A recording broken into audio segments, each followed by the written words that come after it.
36.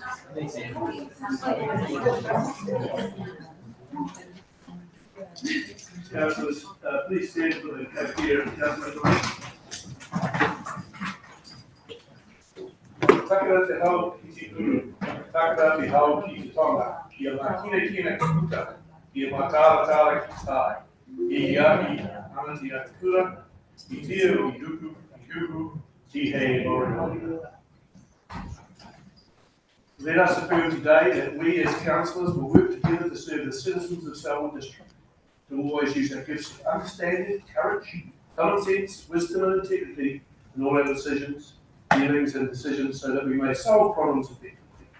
May we always recognise each other's values and opinions, be fair-minded and ready to listen to each other's point of view. In our dealings with each other, let us always be open to the truth of others, and ready to seek agreement, slow to take offence, and always be prepared to forgive. May we always work to enhance the well-being of Selwyn districts and its communities. Please thanks. Welcome, councillors, to this meeting on the 14th of August 2024. Today, call for apologies. We have an apology from Rob Monkford, who else have we got? And the mayor, who will be back next week.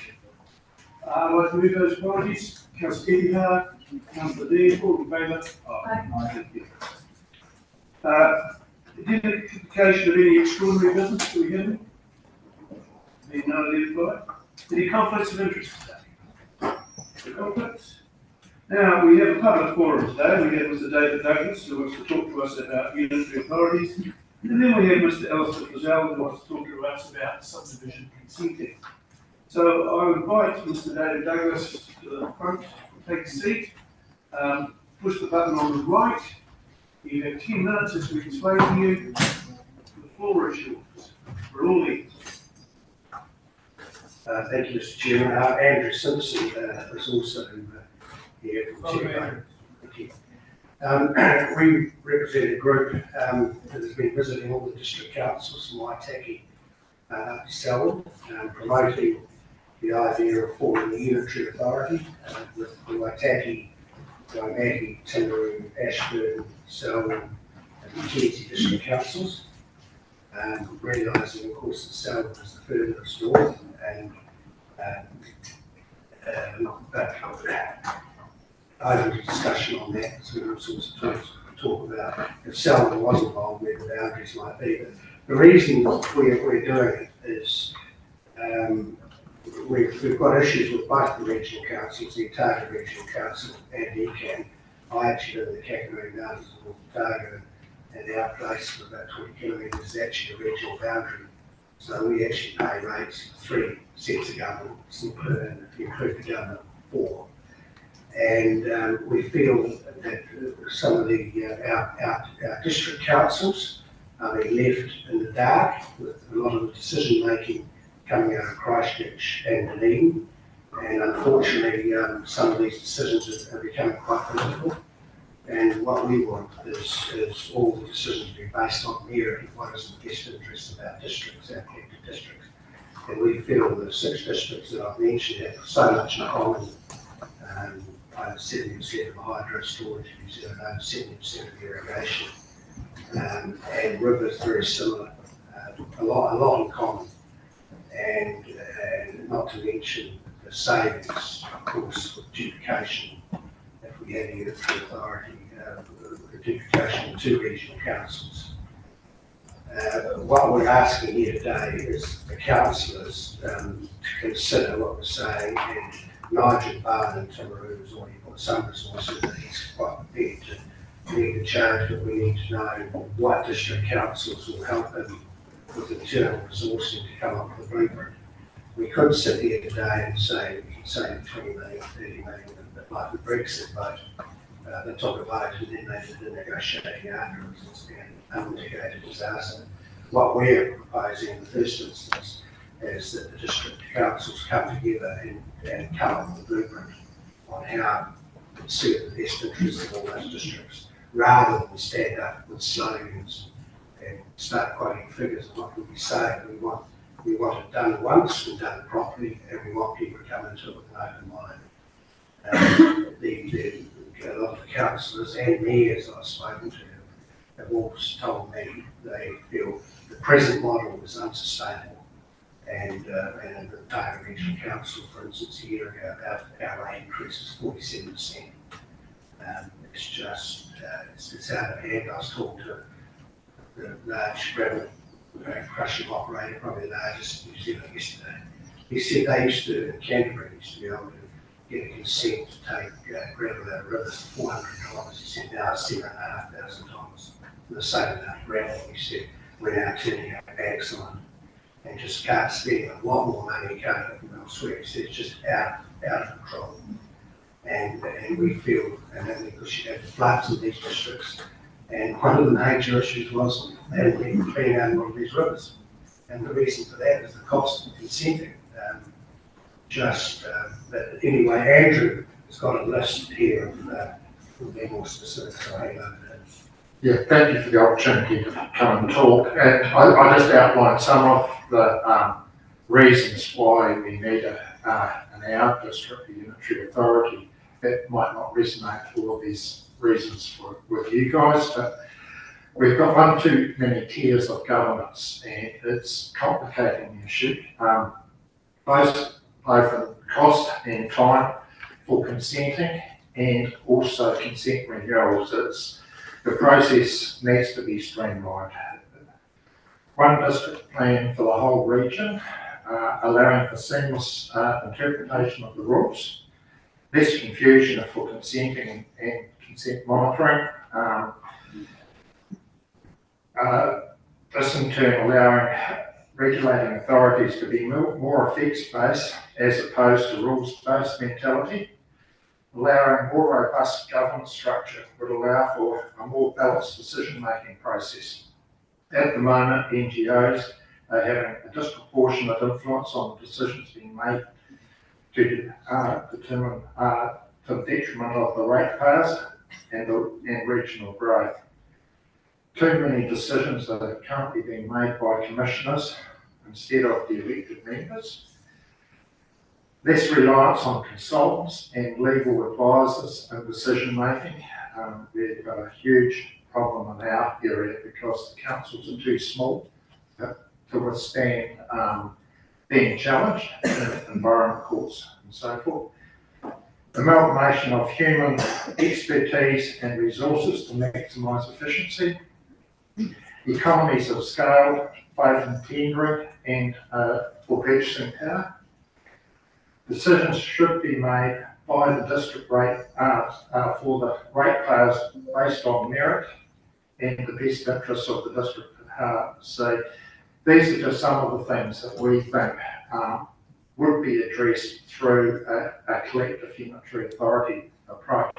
How that model is blueprinted up, I believe, has to be led by councils. So that representation, every council feels that they are gaining through the whole process, some way, somehow.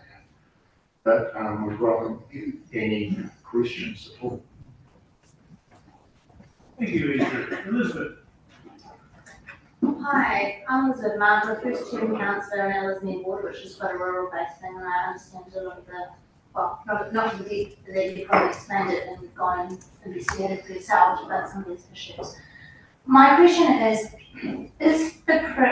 you've addressed some of the ways in which the unitary authority can be more cost effective, but is one of the real issues more the direction that people are taking, more so than the type of system we have in place? I think it's a big picture thing. Obviously, people are very unhappy at the moment with the behaviour of the regional councils regarding the water. Obviously, the water quality issues and representation. That I see that as a here and now thing. Bigger picture is the districts. I mean, I'll give you an example of what happened in our district. We had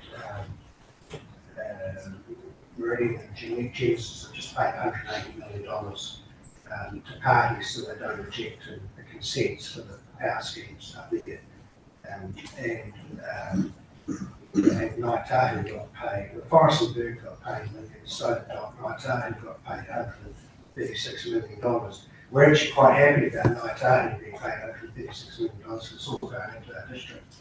But our mayor read about this in the paper, and then ECAN and ORC, without any consultation with anyone like that, talked about setting in place co-governance on the entire Waitangi Valley. No problem with co-governance as such, but our mayor read about it in the paper. So there have been decisions made in our districts and our rivers, and we have absolutely no input. And some of these decisions are political. And what we're saying is the districts should decide their future without, based on merit and what our ratepayers want. And we're now getting these things imposed on us by outside forces. Thank you. Swiggy. Kia ora, gentlemen. Thank you very much for coming. It's been a bit of a long journey for you guys, so thank you. I guess I've got a couple of observations / questions. One is, it looks like a lot of the issues you've listed are actually to do with legislation and policy statements rather than something that councils you're talking about have much choice about. Another one is, you mentioned around representation of the districts not having as much of a voice as they should do. Have you considered that with a unitary authority there will no longer be any districts? So you actually have less representation, you have one chair and fewer councillors across the whole of South Canterbury. And the last bit for me, so here, certainly in this eastern part of Selwyn, we have one of the things that we rely on, we can for is public transport. And I'm just wondering if you considered how, for somewhere like us, how would we meet that if we were to join the South Canterbury Unitary, because that would be a cross-boundary issue. Firstly, I would suggest it's a Central South Island Unitary Authority, not a South Canterbury Unitary Authority. But firstly, the transport issue, I think that that's something, if you fold ECAN responsibilities into the one entity, it would all be dealt with out of that one office. As far as representation goes, I think that there is something that the blueprint would, of how it all works together, that is to be worked up, and that will be worked up with, driven by you people as councillors, I would like to think. And your first question was? The rules around things like consenting and environmental resource management, that is legislation, not necessarily something they've got much discretion on. Absolutely, it's an RMA issue, and that's why we've got that many district plans in play at the moment, and they're overridden by regional plans, and they don't dovetail together. We've got different consent conditions on some of the consents that I have from two separate entities, and they should be seamless. They should be one plan, one set of rules, so there's no confusion in a consent that you've been granted. So it is an RMA issue, and it needs to be sorted out head office. And I was at the dinner with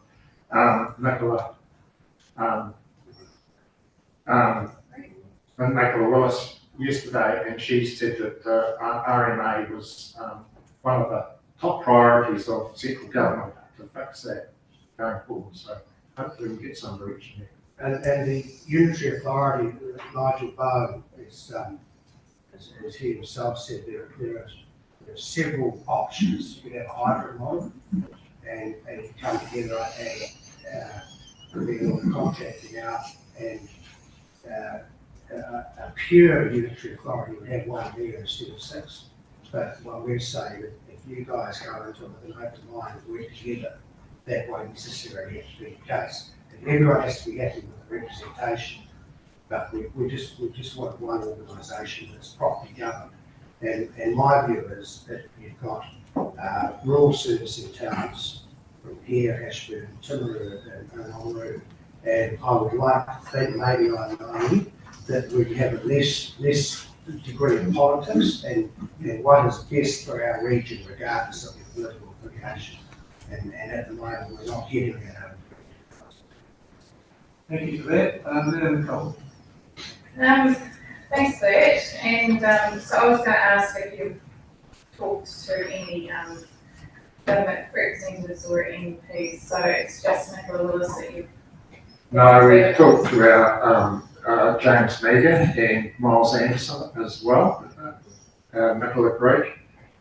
We've also talked to ECAN was chair, Pete Scott, and our ward representative is, what's his name, fellow Ward, and Nate Ward, and also talked to a commissioner, past commissioner Tom Landy, who suggested it's probably long overdue to have a restructure of our governance process. So the political view would be, and I don't speak on behalf of those people, but the view is obviously if the councils come together and the ratepayers are united with a proposal, the political climate has never been better, as long as the ratepayers, the people want it, bottom up, if you like. So you know that Environment Canterbury is currently have a consulting at the moment on their representation review. And so there's an opportunity for you there to be able to put something through. I mean, it's obviously a regional council level on how many councillors, but there is that avenue that's open at the moment. Yeah, to be honest, I think that that's what's happening here and now. But what we're talking about is a bigger picture than that, than one or two representatives. We're talking about a game changer. Yeah, I can understand that, but I mean, just for the now, I mean, there's this process that's going on. Yeah, I understand. Yeah, thank you. Thank you, Deborah. Thank you for your presentation. Are you aware of the government's strategy with regard to local water done well? We're on our agenda today. It's explained to our ratepayers that we're actually undertaking work with regards to looking at collegiate Deborah, what's the question? approach. I'm just wondering whether you were aware that the work that Selwyn has been trying to actually advocate for and do with regards to a CCTO with local water done well with other agencies or other councils throughout South Island. Yeah, we're well aware. We've spoken to all the mayors of the 6 districts I mentioned, and obviously all those talks are going on. And the general consensus is what we're proposing, and I think it can dovetail quite nicely into what you're discussing with water. So from that perspective, we think the timing is quite good, and also from a national political perspective, we think the timing is probably quite good, as long as we have the support from the ratepayers and the council. Thank you. Any more questions, councillors? There's no further questions. Thank you very much for coming along today. You've been succinct in what you're suggesting. We've got plenty of notes. If you have a list of things there that Mr. Simpson that you read out, if you wanted to leave those with us, it might be quite helpful for our staff. We'll have a conversation some good today. So Nigel Barn, all we're requesting is that when you have the mayoral forum, which she's the chairman of, that you can indicate whether you have the support of your council to progress this further. In other words, taking the next step, coming up with a blueprint to see whether this thing actually works and what the facts and figures are. So that's what we're asking for today. At the next mayoral forum, we said ask the councils to give a view on that. Thank you for that heads up. Thank you very much for taking the time to come. No, thank you. Yeah, Alice with this. Well, I leave that with you. Yes. Thank you.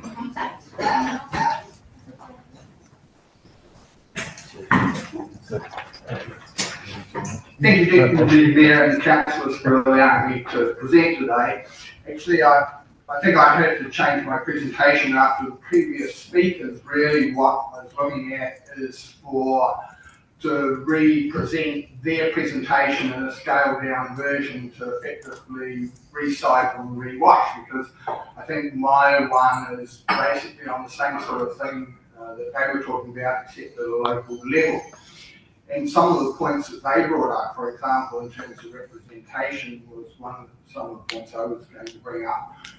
That the representation coming from the Kirby, Darfield area and the old Melbourne area, that representation we're looking like in the future having fewer councillors, perhaps down to one councillor representing geographically maybe over half of the area of the council. And so in terms of representation and getting things done, that's probably one of our problems.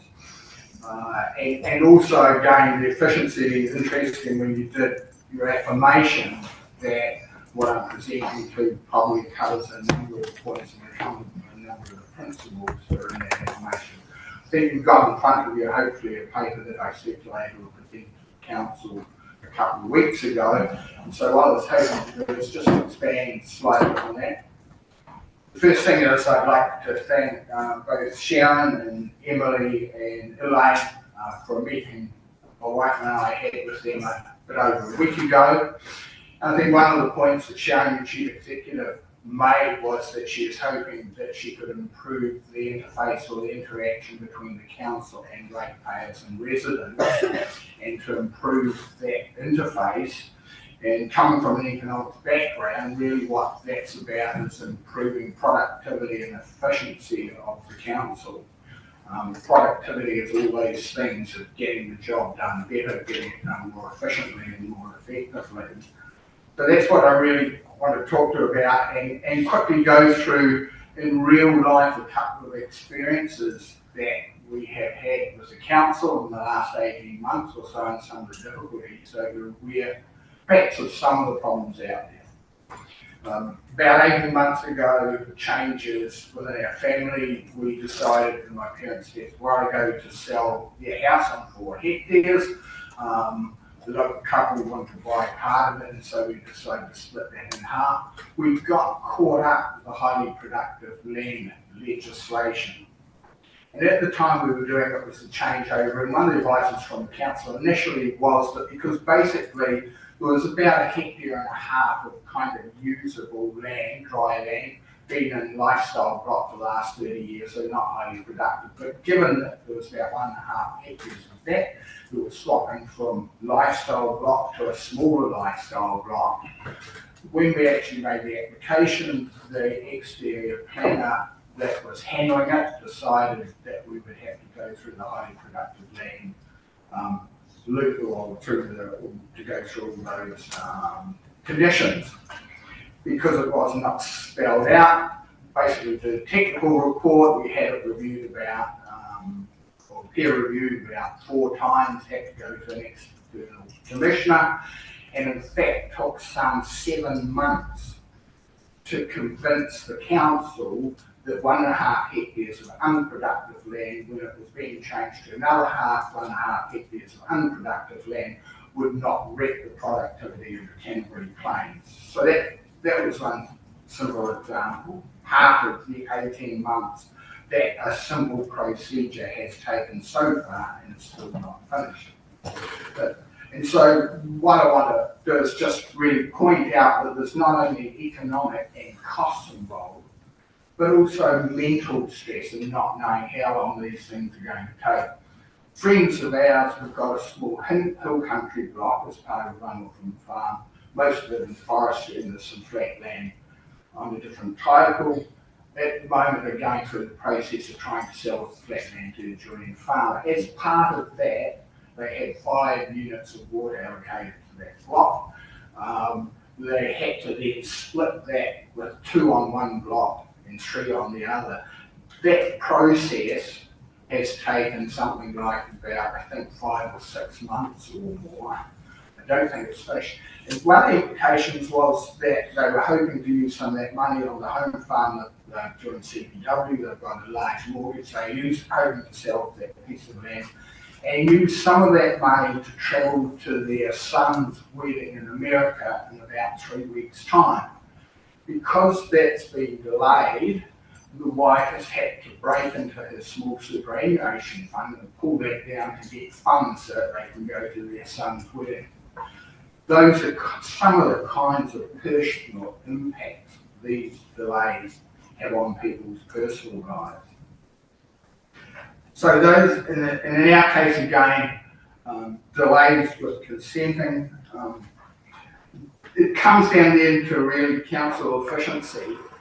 And one of the other ones, quickly, that we had recently, we've got a bore on our home property, a small well. The council monitors each year because it's close to the Kirwin water supply, because we're water quality, and those results carried out locally. In the past, we've got those results back. The last 4 or 5 years, the councils haven't sent them to us. A couple of times I have asked for those results, that hasn't resulted in us getting them.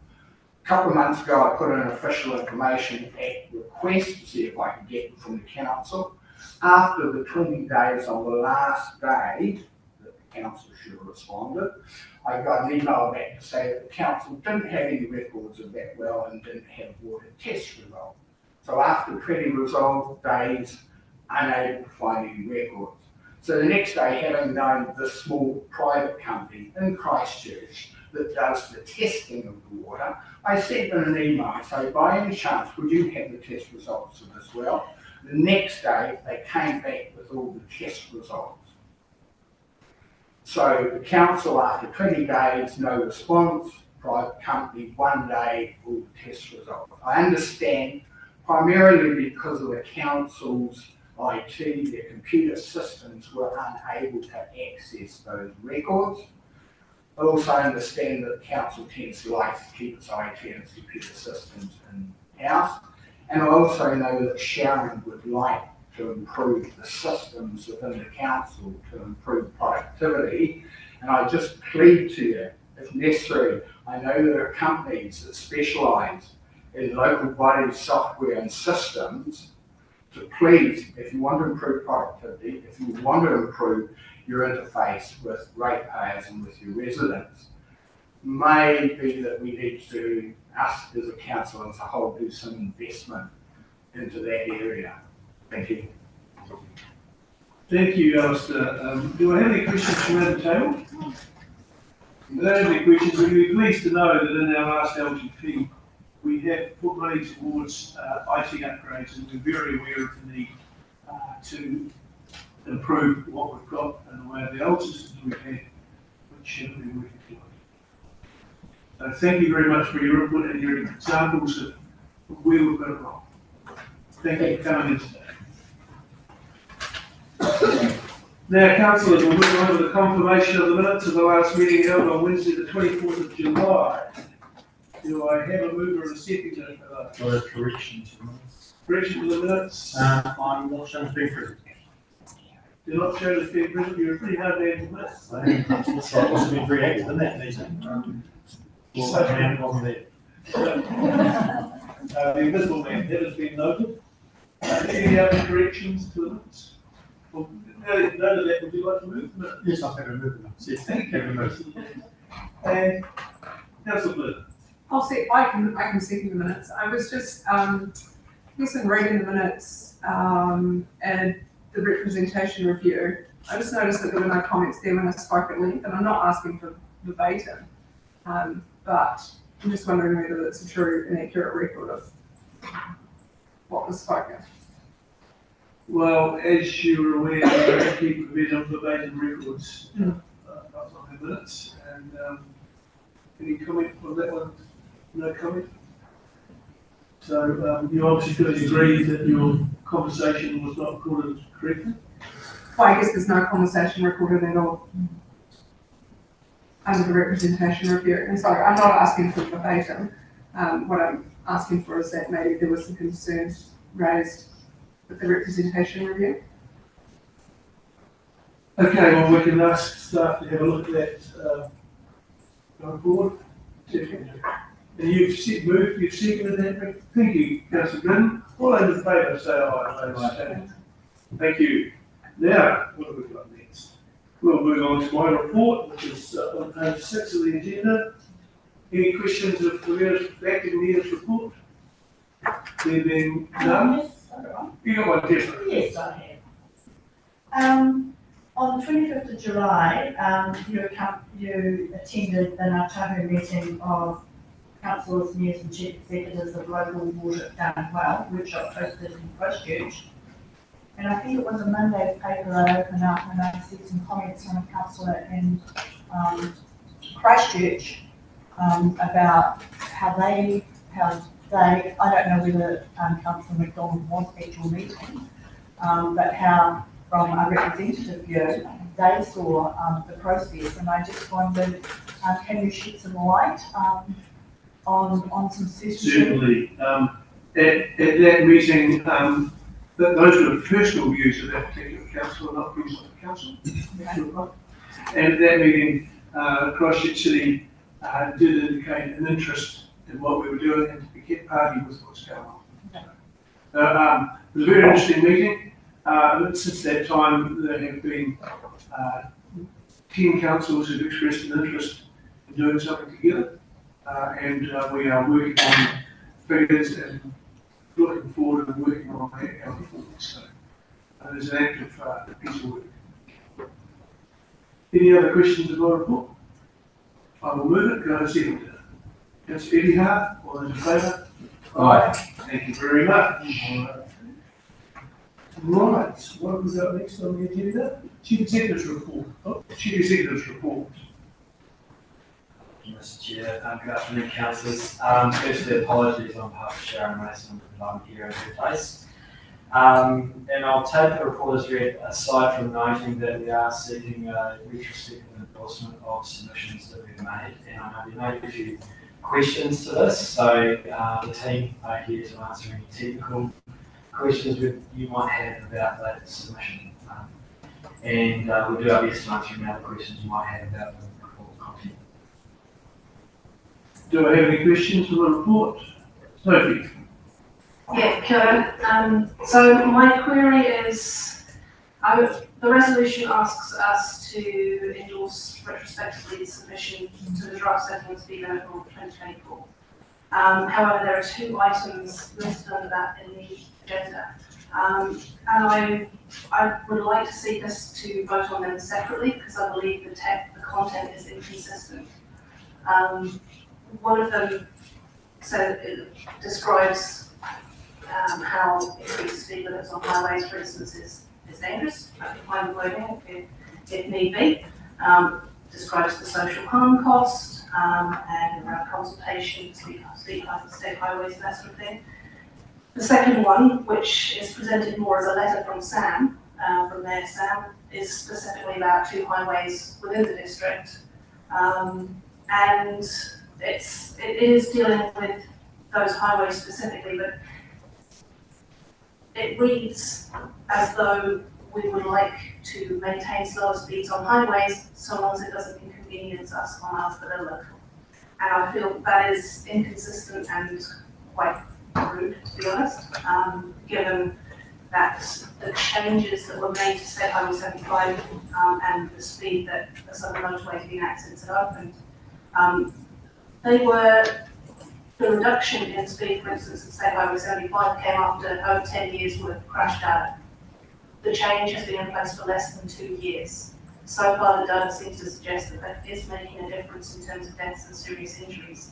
And yet here we are presented as our council requesting that we go back up to 100 Ks. Admittedly on certain areas, but it's not got the data behind it and it's inconsistent with our actual submission to the draft rules. So I would like to see that there's support for taking those 2 separately in a vote. So which 2 separately are you talking about? Okay. In our agenda, one is at 7.1, which begins on page 34, and the letter is listed as 7.11, which is page 30. So when we get to that part of the agenda, we can look into that. That is part of the change executive report. Yeah, so the motion, the recommendation is that we receive the report for information, and B, retrospectively endorse the submission to setting a speed limit from 2024. I've got no problem with that part, but it seems to assume that they're going to be endorsing my submission as well as the letter together. And I would like to see them to be taken separately. You do that. Sorry, it's Tim first, and we may invite Tim to come up and talk to that. Yeah, thanks, Stephen, and thanks for the question, Councillor. I suppose, as I understand, two submissions. One was a strategic submission made by Andrew Mason, who was focused on the two state highways. The second submission was an operational submission focused on the local network. I guess I've been informed that both submissions were circulated to councillors for feedback. I'm not sure if we received feedback from all councillors. Gareth, I might ask you to step in. Am I getting this right so far?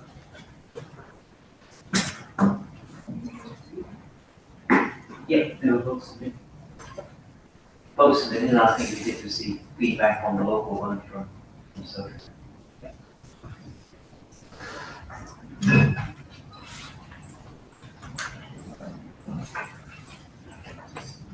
So, what's our way forward here? We have one recommendation in front of us, that is to receive this report. The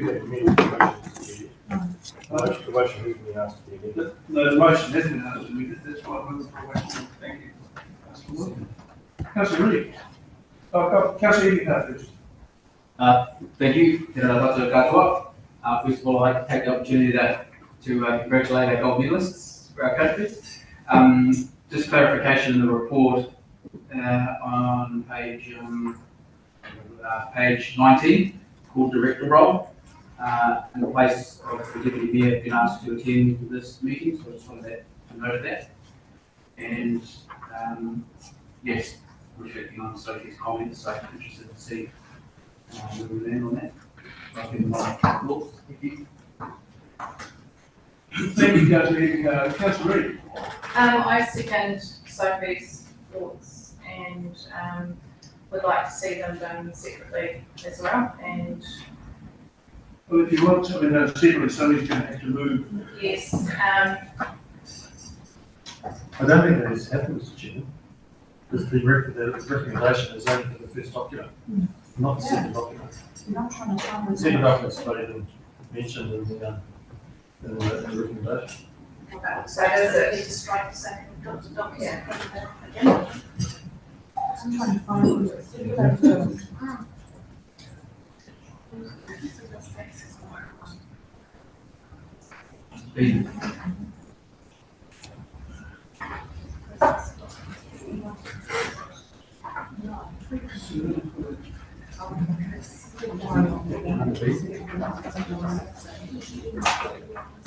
Mr. Mayor, can I, Yes, certainly.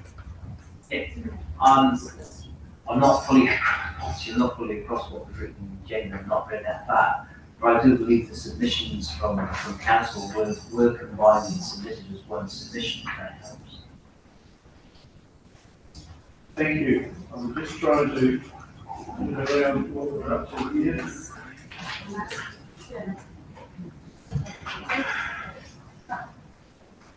At present, we have the Chief Executive's report with a recommendation that the Council receive the Executive's report for information, retrospectively endorses the South District Council submitted the on draft decision at speed level. So I'm going to separate A and B, and I want somebody to move A. Aye. Councillor Eby, seconded by Councillor Glidden. Those in favour of A, they say aye. Now B, retrospectively endorses South District Council submission of the draft speed rule. Councillor. Okay, I'm going to give this a shot at an amendment.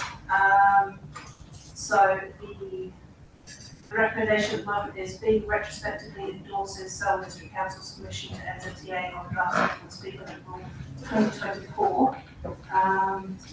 Just, I'll stop you for a moment. Yeah. In order to have an amendment, we need to have B moved, and then you move.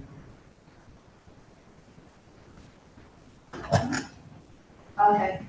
So moved. So, B has been moved by councillor Eddie Hart and seconded by councillor Lou. And now we're open for amendments. Thank you very much for correcting me on the standing rules.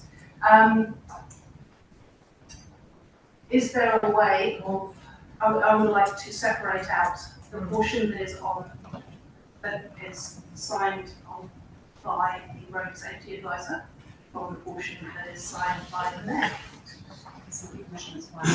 Yeah, in the agenda, it's appendix 1, the one's got appendix 1, and then on appendix A.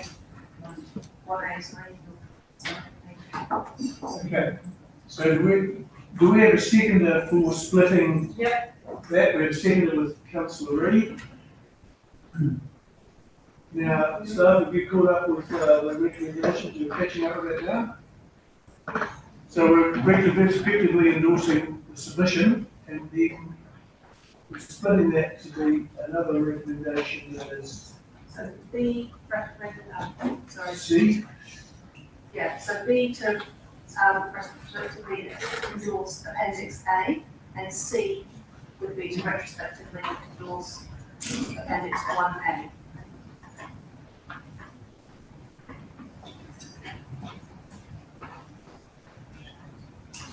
So B to.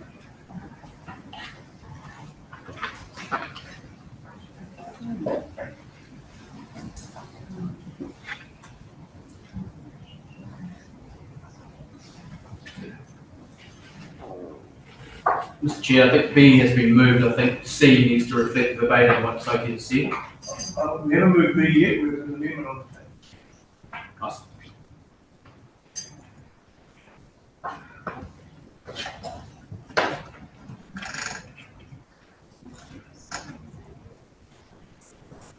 So councillor McInnes, is that and councillor Reid, is that your amendment?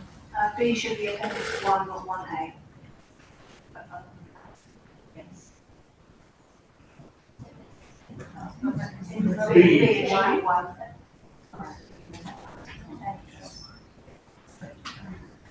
Okay, councillors, so we have an amendment on the table. All those in favour of the amendment, or speaking to the amendment, we'll have, I wasn't speaking to the amendment, I was speaking I to speak to councillor the- report, I so speak to the- more water to go to put a ship.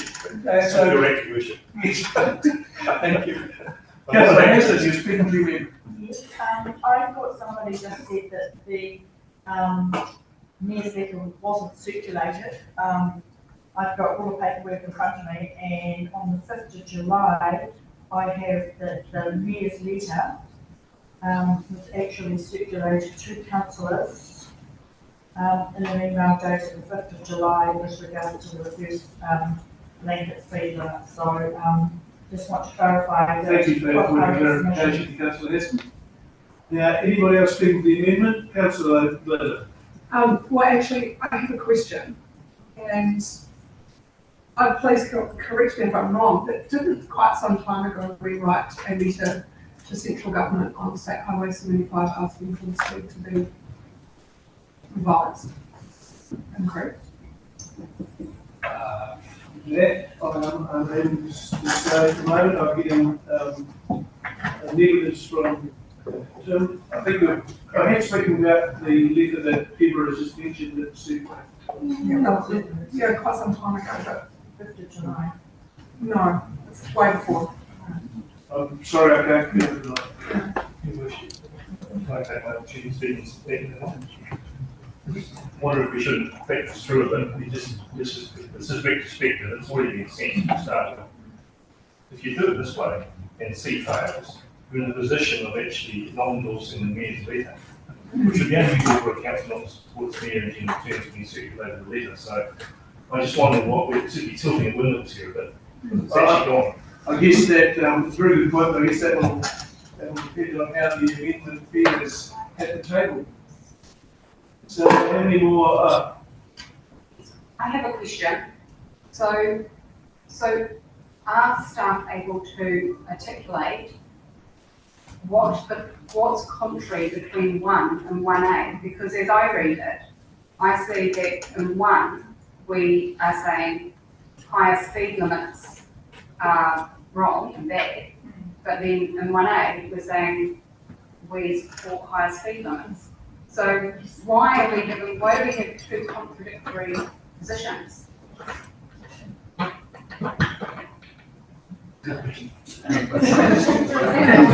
Looks like I lost it.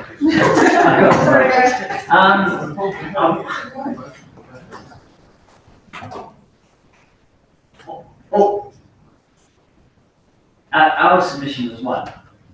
Yeah, our submission was one, and our submission was commenting on the set and speed limit rules and the impacts on the local road flows.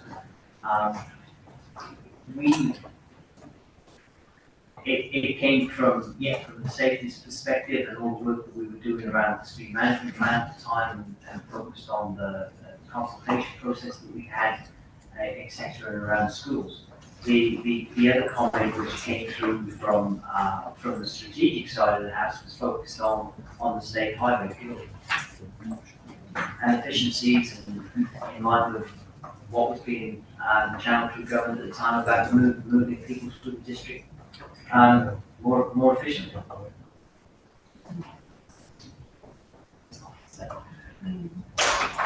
Thank you for that. The matters getting somewhat clear.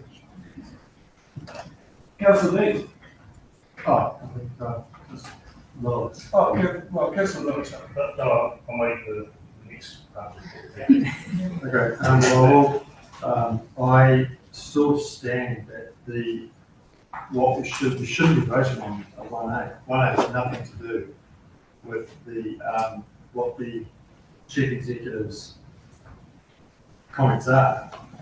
The chief executive's comments were about retrospectively supporting submission that these fine gentlemen down here have prepared for us.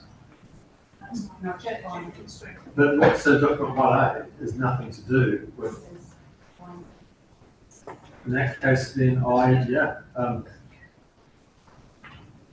can you explain to me why we're recommending as a council to have the speed limit increased from Little River to Christchurch, and who is suggesting that it's safer to be travelling 120 kilometres an hour? Well, I'm sure it is us because it's from our council. So. I'm sorry, councillor. I genuinely can't answer that question. We have no part in that submission. We didn't like that.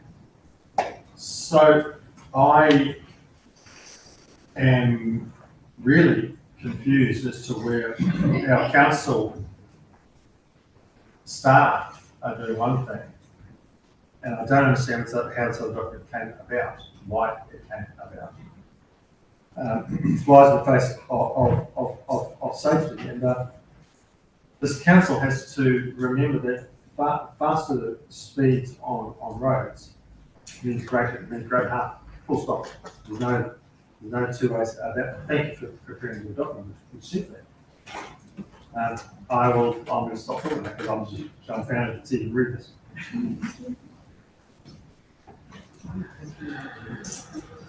Yeah, look, Councillor, I think it's a fair statement, but I think all we can say at this point is that both submissions have been developed from different perspectives. The position from the infrastructure and property team is focused on the safety around local roads. Second submission, strategic and focused on state highways, but I certainly take your point that we could have been more lined up in regard to the responses.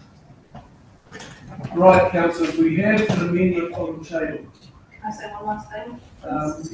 Is there any more debate on the amendment? And only to reflect, the conversation here is around the two not being aligned, but I can certainly reflect on number one, which is state highway 75 reversing the on the being from Christchurch to the river. It's strongly supported by my local community. It may be that there's a macro issue that doesn't support it, but people that live in the area who utilise that road all the time certainly support it being changed back, because the unintended consequences are that people now divert to the state highway, which is the best engineered road in the district, on secondary roads, provided by Southern District Council could be 100 kilometres an hour. That's the ridiculous nature of it when you down around the same highway and surrounding government roads keep a higher speed limit. So that's the rationale I said I was in front of. I'm sure the rationale on number 2. I'm assuming it's because it's a highly engineered brand new roadway, which was still high speed. Yes. Thank you, Councillor Miller. Councillor Lindsay, right of reply before I put this in. Okay. So in terms of the state highway, the Christchurch Southern Motorway, literally in Appendix 1, it mentions about the centre median on the local highways is constantly being damaged through barrow divers colliding with the centre median, and this is on current 100 km/h state highway. So whether or not the road has been engineered for 120, it is not safe at 100, let alone at 120. In terms of State Highway 75, I can understand, I know that there's a range of opinions on that. I've seen that the local MP, Nessa Weenan, I think it is, has been doing her own consultation around that.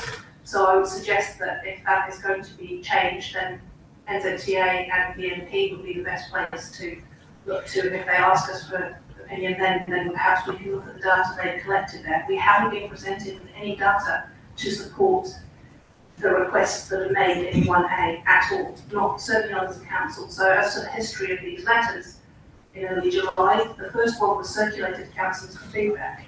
And I remember writing a very long email in reply asking how this actually related to the draft rule that we were being asked to submit on, because it did not address most of the points of the draft rule, let alone genuinely seek the input of councillors. That was followed by the format, the one that's in Appendix 1, which the infrastructure and property team, the road safety team had been working on, which did address all the points of the draft rule and presented it with evidence. And I was very surprised to find that actually both, I mean, I know I'm only one voice, but just generally, I was very surprised to find that even though it was obvious to anyone who's read both of them that they're inconsistent, and then we go and send them both in. I believe, obviously, that we need to make it be clear that our submission has one voice, so we cannot let both stand, because they're literally speaking. One's basically, the first one is, one's with a head, one's with a heart that just wants to drive faster. Yeah, that's my piece. Right, councillors, I'm going to drive faster to put in this amendment. I want those in favour of the amendment.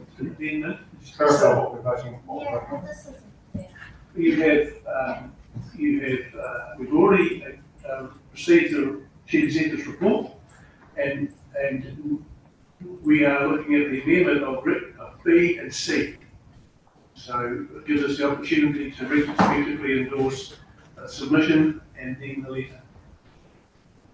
So that you agree with first one is to do this. So this would allow the voting of them separately. So I'm really, all those in favour of the amendment, please raise your hand. Are we voting that that's how we're going to vote, or are we voting on that? I'm sorry. That's how we're going to vote. The amendment. That's how we're voting on taking this part. And then we're going to vote on B and C separately. Yes. Yeah. So all those in favour, please raise your hand. 1, 2, 3. Those against? 1, 2, 3, 4, 5. Sorry, I declare it lost. So we will now vote on B on the agenda paper 7. That we retrospectively endorse the Southern District Council's mission to the draft speed of Rule 2024. All those in favour say aye. Aye. Against? Carried. Thank you, Councillor. As recorded from Sophie and Nicole and Elizabeth. Wonderful. Thank you. Sorry, so I want to make a point there, because what we were voting on was not recorded on the screen there. You went too fast through that. I was not aware what we were voting on, and I want to go and I want retrospectively to clear myself against that. But we've moved it and passed it on. Oh, that's fine. That's fine. You did pass it. It's still there. I wanted to record that. Yeah. Right, now we'll move on to the Chief Executive's report. Thank you, gentlemen.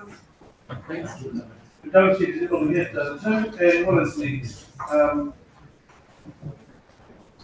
The answer on tab 8, are we? Yes, MB's proposal on Granny Flats. So, please take us through this.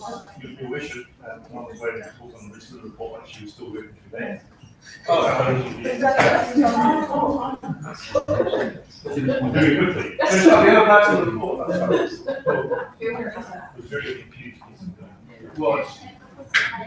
Very short question on page 20, talking about recruiting 2 new strategic relationship managers. Are these 2 new managers built for the 22 years that we recruited LTP, or are these 2 new additional ones? One of them is, so there was a full planner role, part of the FD, which will repurpose into this, very much aligned with the same works with 2 sides of what these managers do, half of we're looking at processes and practices and trying to improve and streamline, get a good line of practice on this side of the council, but the other side of it also building those strategic relationships with those strategic partners, getting ahead of what the type of what to do in the future, and helping with the process. The other one will be through shortfall in the FTE throughout the year. So we never run full complement FTE throughout the year, so there's always a hand. Yeah. Short answer is you won't do over the FTE. Yeah. Thank you for clearing that up. Now let's move into a granny.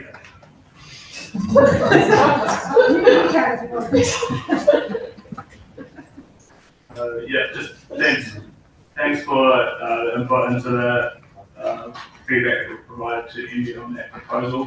A lot of the feedback is trying to ask to clarify how it actually will speed up, but it's good interrelated issues. So that is outlined in there. I think it closed yesterday, so it was submitted yesterday.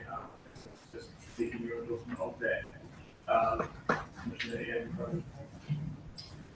Thank you. Councillor Heston. I'm just noticing, and please, it's no reflection on the staff because we do have short-term timetables with regards to the submissions required from central government. But is there a way that we can organise ourselves so we actually get to move these in the proper forum at council, and we are not asked to retrospectively, each time we have to make a submission to do it at council? The one we just had before is a classic example of lack of clarity of what's being actually debated, and it's been sent. And I can't recall in recent times where we actually have endorsed ones that haven't been retrospective for quite some considerable time. And I'm questioning basically the good practice of governance around this table, and questioning whether we are just slipping into a pattern because it's easy to do. And it does not look good for our ratepayers if we are actually forever sitting here and retrospecting endorsement of these submissions that are needed. So I'd like a better timetable sent out, clarification, and if it includes some harder working times for, so it has to be for all of us, but I would prefer full endorsement of these coming through to forward at council in the proper process.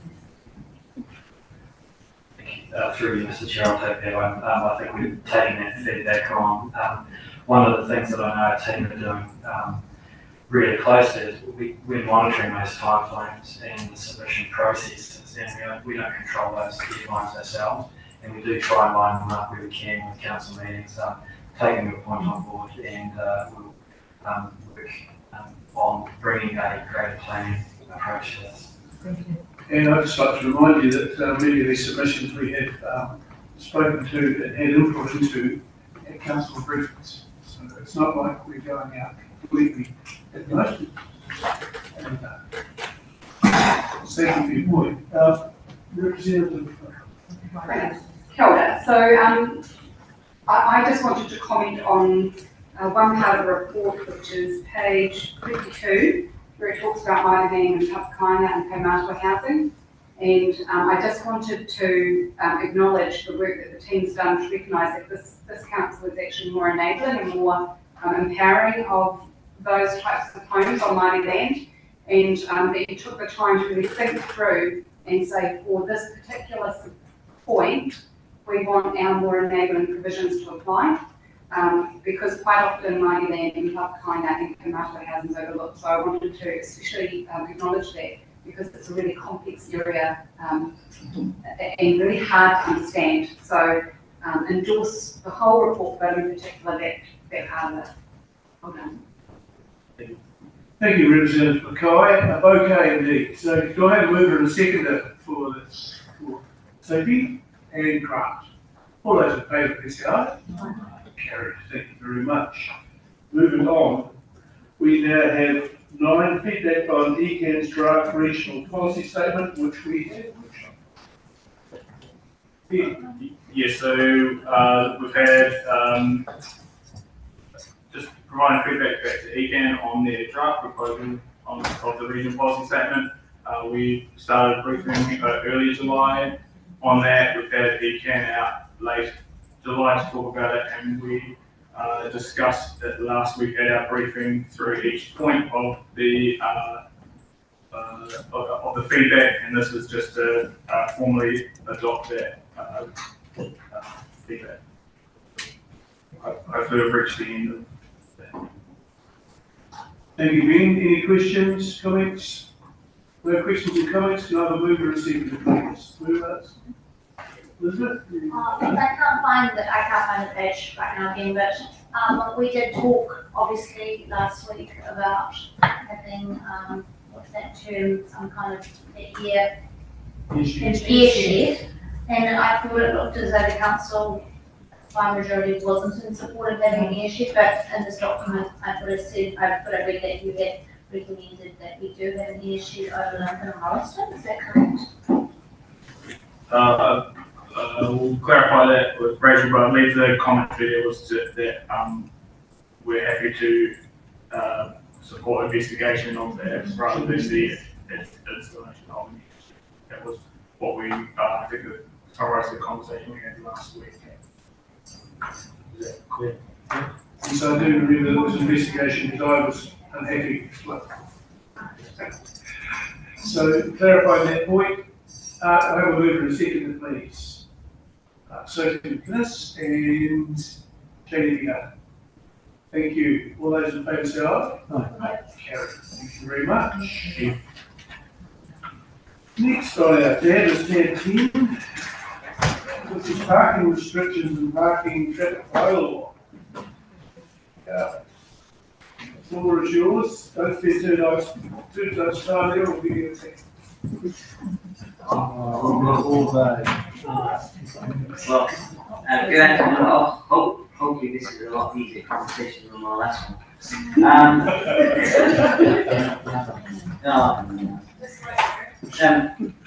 Look, the report's very short. It's very brief. So I'll take it as read. Just to touch on an overview of it, though. We get a lot of requests for enforcement in a lot of these places, and the schedule there might look like quite an operational matter, but the traffic and parking bylaw says that any additions or to schedule, to any of the schedules, and Schedule 4 being restricted areas, need to come back to council, hence why it's here today. They're mostly car parks, they're mostly public car parks, council car parks around the district. The Sue's team have to get requests for enforcement, and we find we can't actually enforce anything because they're not on the schedule, and there's very limited restrictions in those car parks. And the type of restrictions we're talking about is accessible car parking spaces, etc. That's the key one. Quite often find people in accessible car parks. There's a few time limit car parks in Morriston Town Centre now, and I believe the sports centre and the aquatic centre get a few issues with school parking all day in there. So that's it in a nutshell. Happy to take any questions. Questions, comments, Councillor Heston. Okay, so reading the history and background, I note that the last scheduled report or changes was 2018 to this policy parking that was been there since 2009. And the gap I'm interested in is between 2018 and 2024.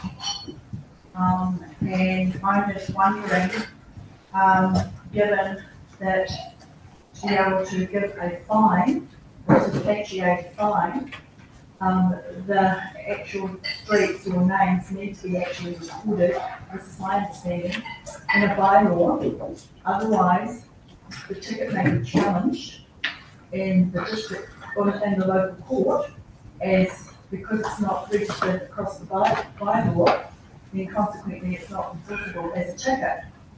Now, my question arises, how many roads and streets since 2019 to 2024 have actually been ticketed without being listed in the appropriate schedule for parking tickets? Are there any in, for example, Bulls Road, outside Foster Park? Are there any around the substreets of Bulls Road, near Foster Park? Just trying to clarify, because I couldn't find these streets in the area. And I also wanted to ask about the parking on booths, and whether they need to be recorded, with regards to whether people are liable if they park on booths. And I'm interested in the 2018 to 2024 deficit within this policy. Right, so I can answer three areas there. So the first one in answer to how many infringements is infringements that are issued. Have been issued to areas that aren't in the schedule is zero, absolutely zero. Okay.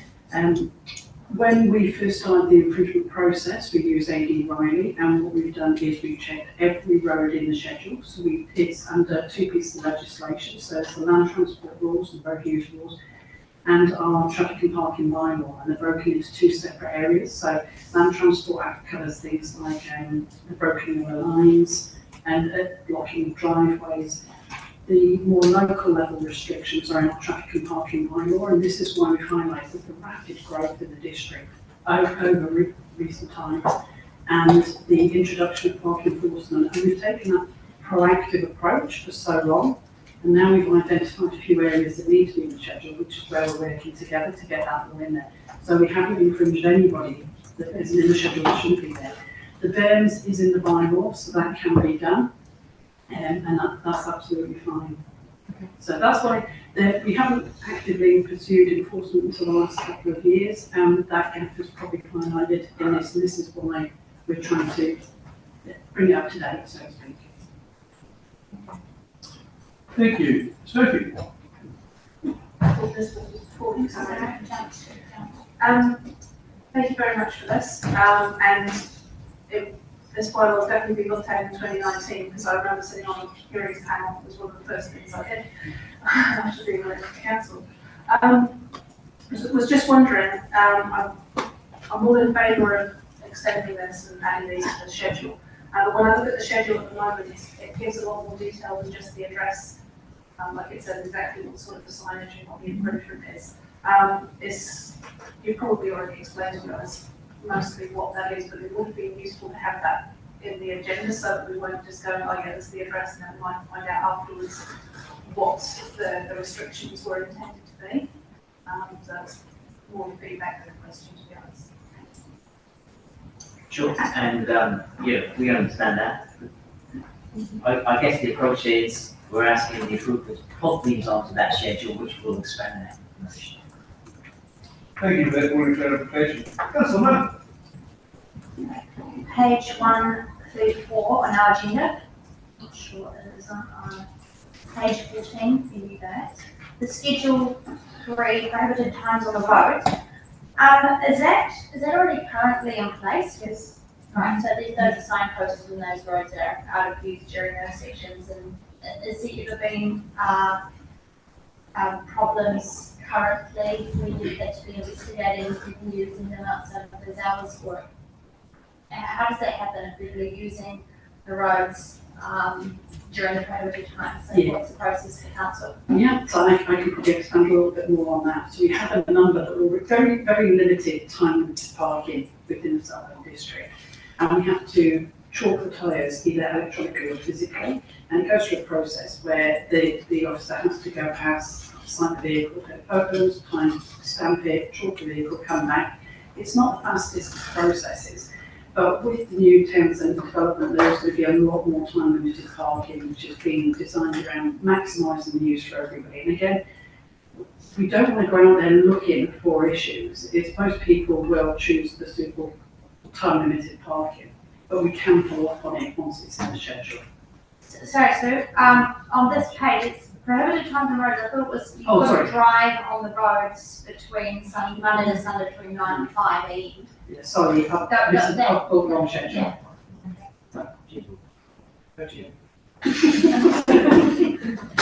I keep getting short. Councillor, you talk about Schedule 3, the time restrictions actually in the bylaw. Yes, Schedule 3, yeah.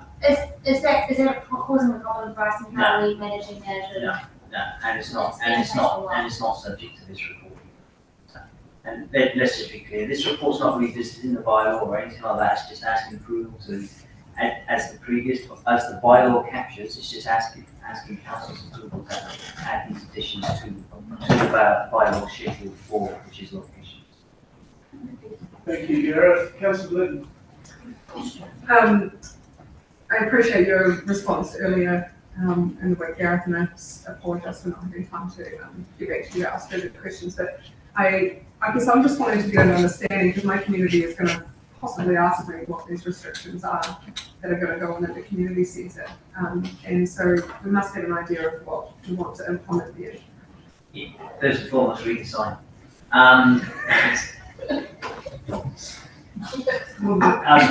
Look, yes, but principally, as I said in the opening, Councillor, it's primarily around what is in place in those locations already. This is not about establishing new parking restrictions in locations. It's about getting these onto the schedule, i.e., as I said, accessible car parking spaces. They're existing. If we look at the Southern District Council headquarters, the only parking restrictions we've got in our car parking are accessible car parking spaces. We get members of the public parking and putting stickers on the dashboard saying can't find no car parking. That's all the enforcement will be. Science, Councillor Glidden. We talked about when you started to do your enforcement, about having enforcement shaped around safety, as opposed to just convenience or revenue or whatever it was.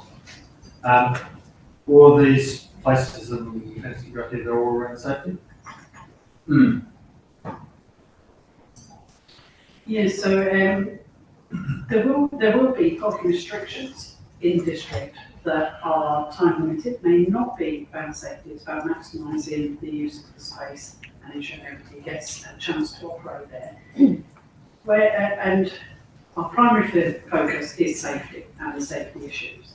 We do also follow up on ones where if we have a time limited parking, is that a safety issue? We look at that and we try and correct the actions first. The enforcement side is the last resort, so we still do the educational approach. But there will always be elements of time restrictions, which may or may not be around safety. I'm not sure if I've answered it. Well, you have not the way that I was hoping.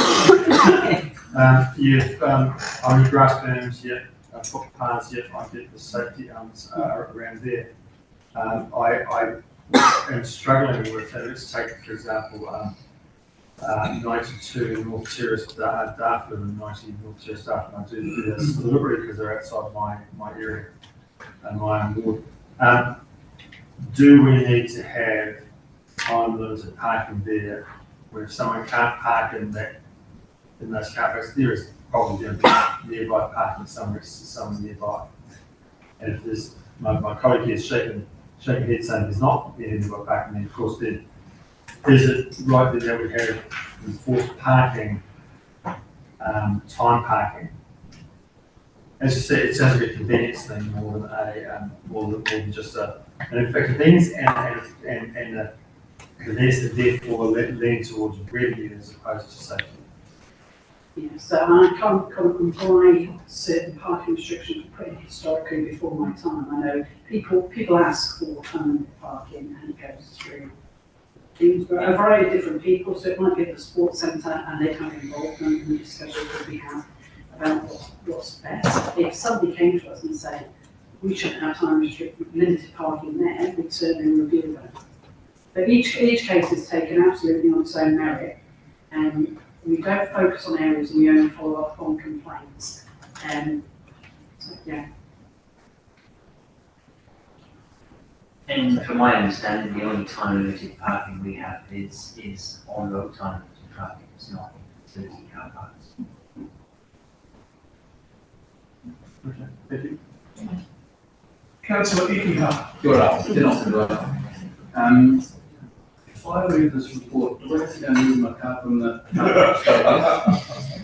I'm happy with the consistency of the report and what a journey it's been, especially in the rural area. Believe me, I've heard and felt, and also I'm aware of the decision that was made at the time we worked on this track. I'm happy to support move the report.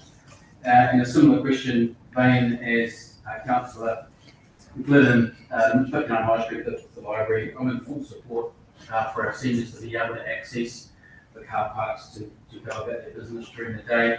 I presume there'll be some discretion at some point because a lot of sometimes the campers, they'll come in from Coast Board and they'll use Wi-Fi, and it's quite convenient for them to be able to access that for communications and things like that. So I'm just thinking it's around time and spending the time here. And I'd have to go back and check the statistics, but I'm not aware of any complaints from those areas at present.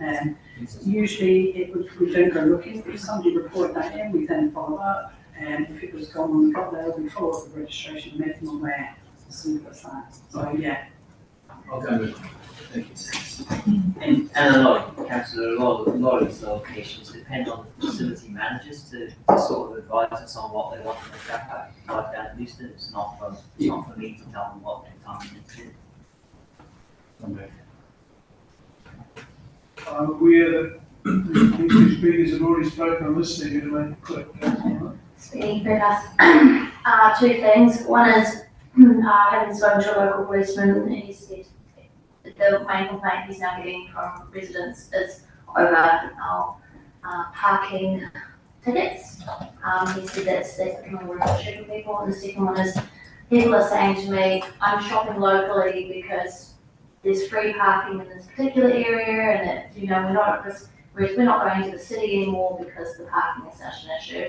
And people are really attracted to Selwyn for this reason. I'd hate for us to start to follow and go down the road of Christchurch, because we really want to encourage people here. So I just think there's a happy balance, and I really hope that we can achieve that and be very careful.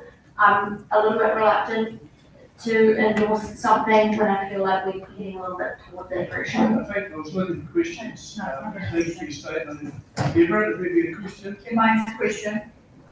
Given this was last reviewed as a parking bylaw and they have to be reviewed every 5 years, when we're going to have a comprehensive review of this bylaw as Schedule 3 is out of date as determined by the author. Schedule 3 is a time restriction. Yeah. Any of those schedules, Schedule 3, Schedule 4, they're dynamic. They're dynamic environments. They change all the time. The bylaw, as you see in Schedule 4, sets down something at one point in time. Growth to the district, new facilities, they need to change. It's not a reflection of it needs to be reviewed because that makes it out of date. I do believe, talking about discussion with Sue earlier, that there's probably some elements of the bylaw that do need to be reviewed, and perhaps this is one of them. Every time there's a change in a parking space, if for instance, there was a 5-minute parking bay and there's a request to change it to a 1-hour parking bay, that requires a paper to council currently. And that's a very operational level thing. So take your point on board. We'll check up. And certainly the bylaw, there's components of it, but not a lot. Thank you, Gareth. I have a mover and Councillor Evie Harper, seconded, please. Councillor McInnes. All those in favour say aye. Aye. Against? Two against, press 4. I declare it carried. We're not voting that one. So now we're moving on to Waikiri Southern Economic Development Strategy, and both Lee Quirk and Shay Robertson up in front.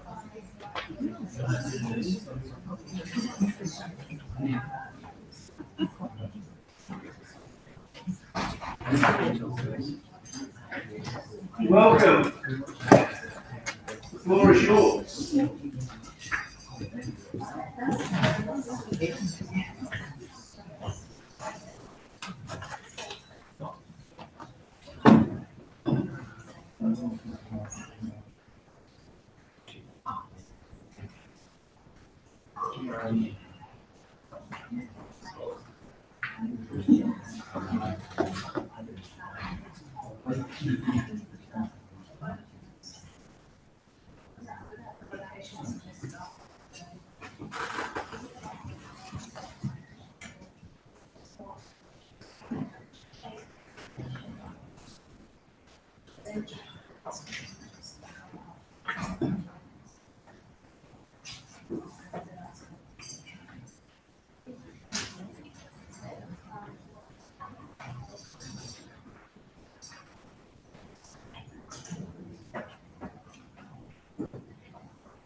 Apologies, just be with us as we set up our slideshow.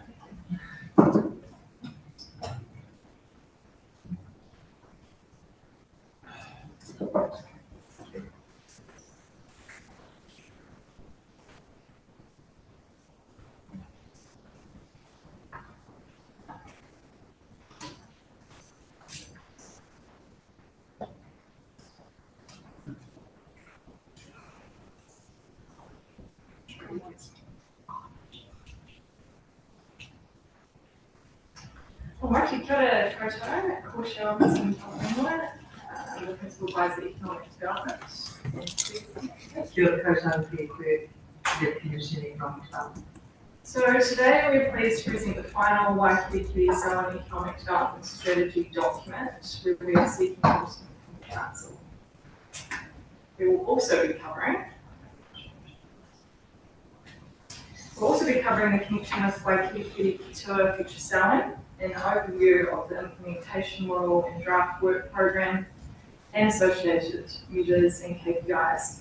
So I'll just hand over to Ben here, Head of Strategy and Policy, just to speak on that Waikiki to future selling.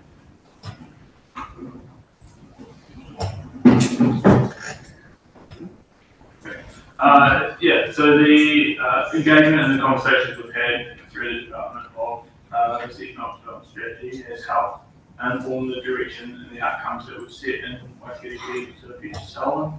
And just trying to illustrate the picture around where this piece of work sits and how it kind of influences and informs and shapes some of the other work around it.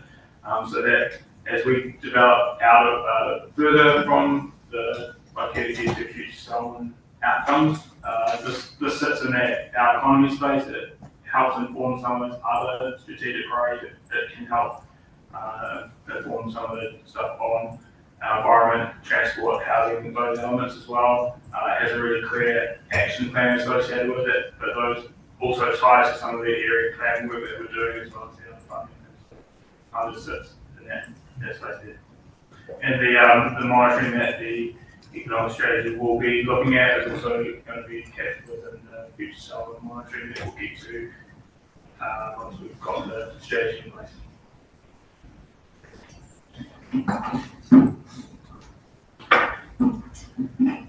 Alrighty, so you will have received the council report and final strategy document in your papers in advance of this meeting. So today we are asking for your endorsement.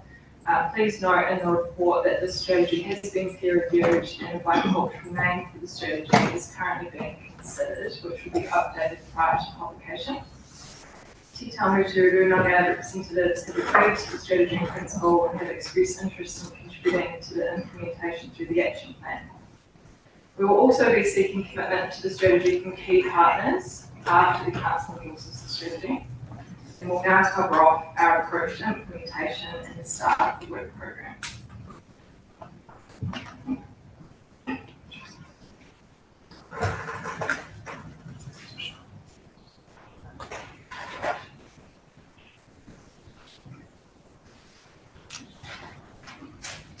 So in terms of implementation, phasing is really important. So we're very aware that building an understanding of the impact across the council and that many taranaki have a part to play. So there'll be involvement from all across the council staff and ensuring alignment with the investment strategy so we're ready when opportunities present. And we're also really aware of staying connected with the stakeholders as we progress and keeping those who are committed with us in the long term. And we're also really aware of making sure that there's complete transparency and approval of the budget.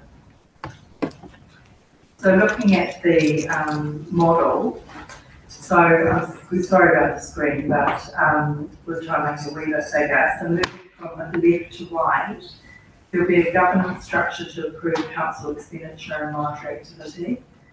This will be informed by senior parts of council management and ELT. In the centre of the model, we have key external stakeholder activity. A cross-sector steering group will be established and will have members who are involved in key projects, serving as a bridge between the economy-wide enterprises and council activities. The Selwyn Futures Forum will act as the think tank that meets twice per year, where resources, investment and knowledge can be pulled together.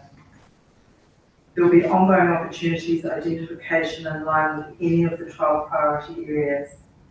And a critical piece of work will be undertaken for the council to be responsive and ready for business.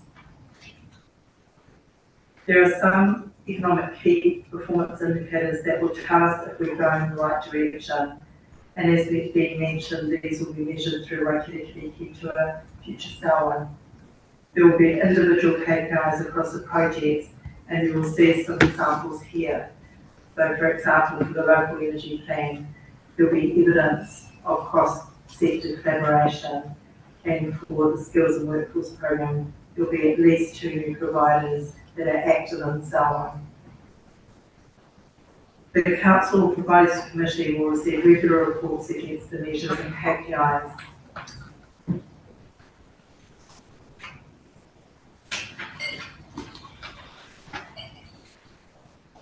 So we're just showing you, and again, apologies it's so small, here's an example work program beginning in Q4 this year.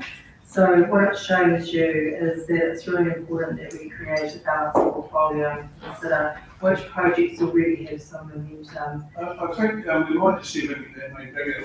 It's a bit. We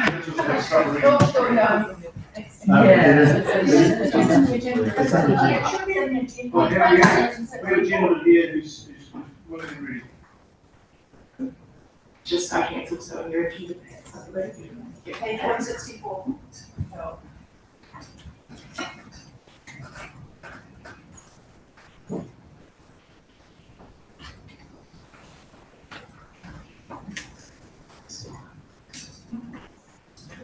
Thank you for that. Harry. Oh, thank you. So it's important that we create a balanced portfolio and that we do consider which projects have momentum already and that we're also identifying quick wins. Some things we could see results in 6 to 12 months, and other things are going to be much longer term. So we're just really trying to show that with that Gantt chart. In terms of next steps, a strong communication plan will be rolled out to all stakeholders after the strategy is endorsed by council.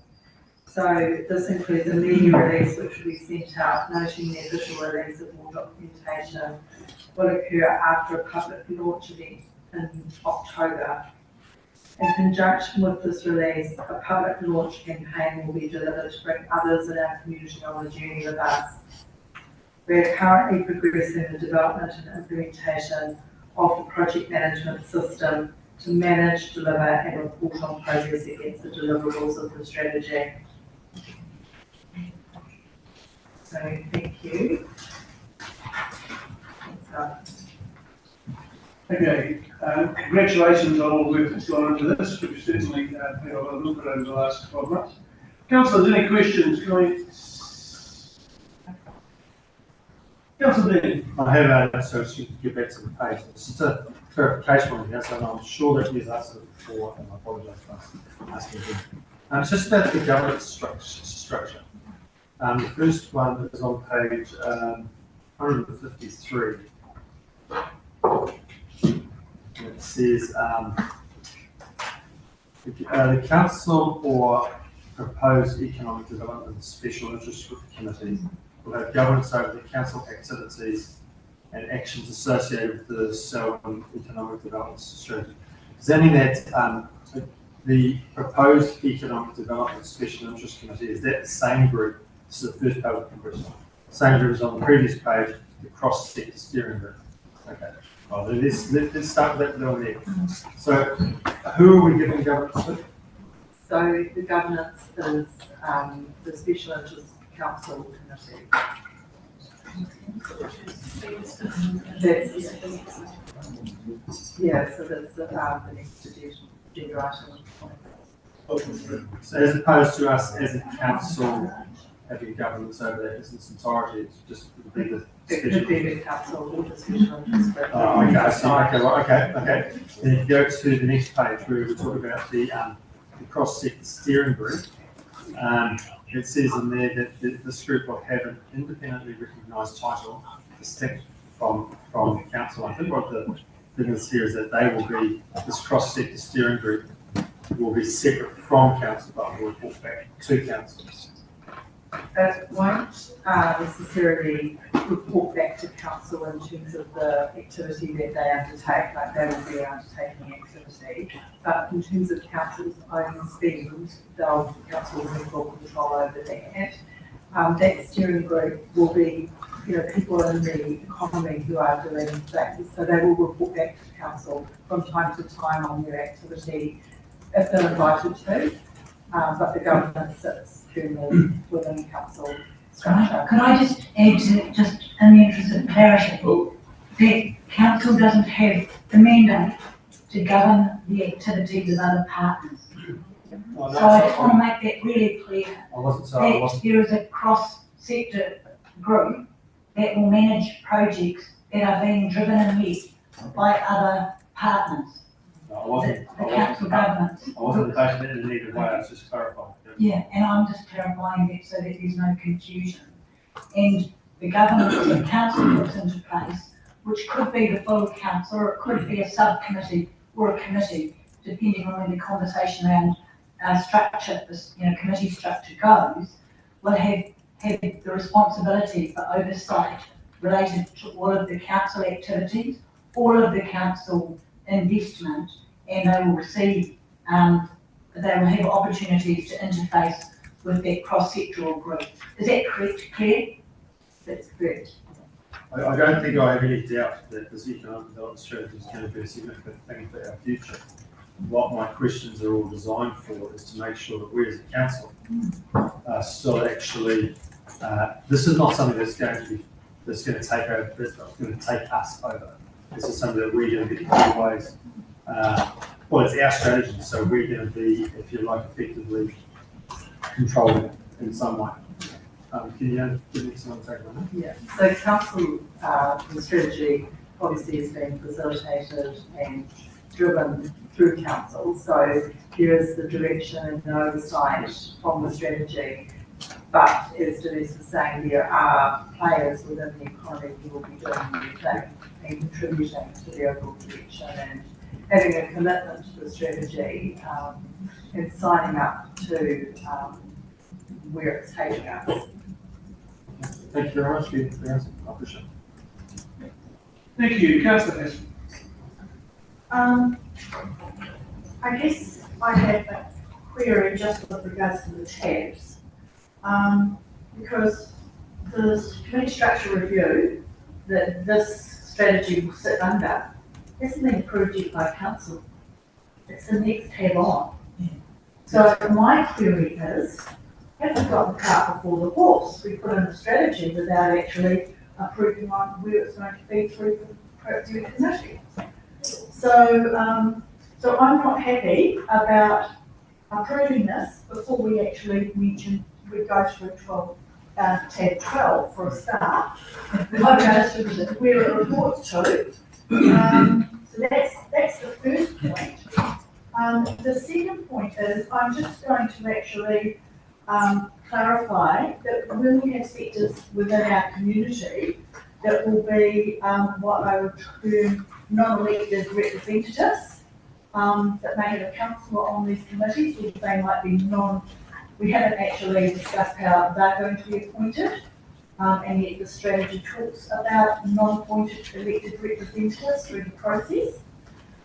We also have an example on page 192 where we're supporting green practices, and we actually mention our resource recovery benefits from improved resource utilisation. I'm just conscious of the fact that what is the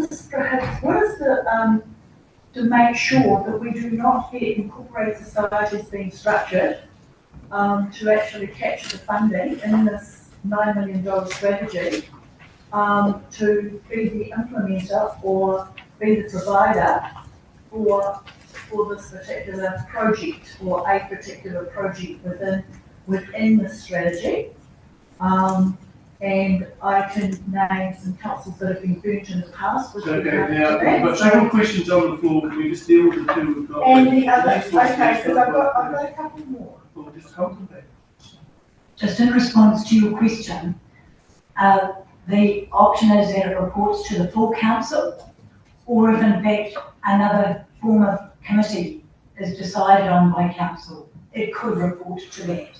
We didn't want to preempt what the council's decision was around a revised committee structure, but we also didn't want to be ignorant to it. So we have spoken to that the strategy and the activities of council could report to either. Some of the comments that you're making around the structure of the committee, I think sit in the next conversation, as you rightly point out in the following tab.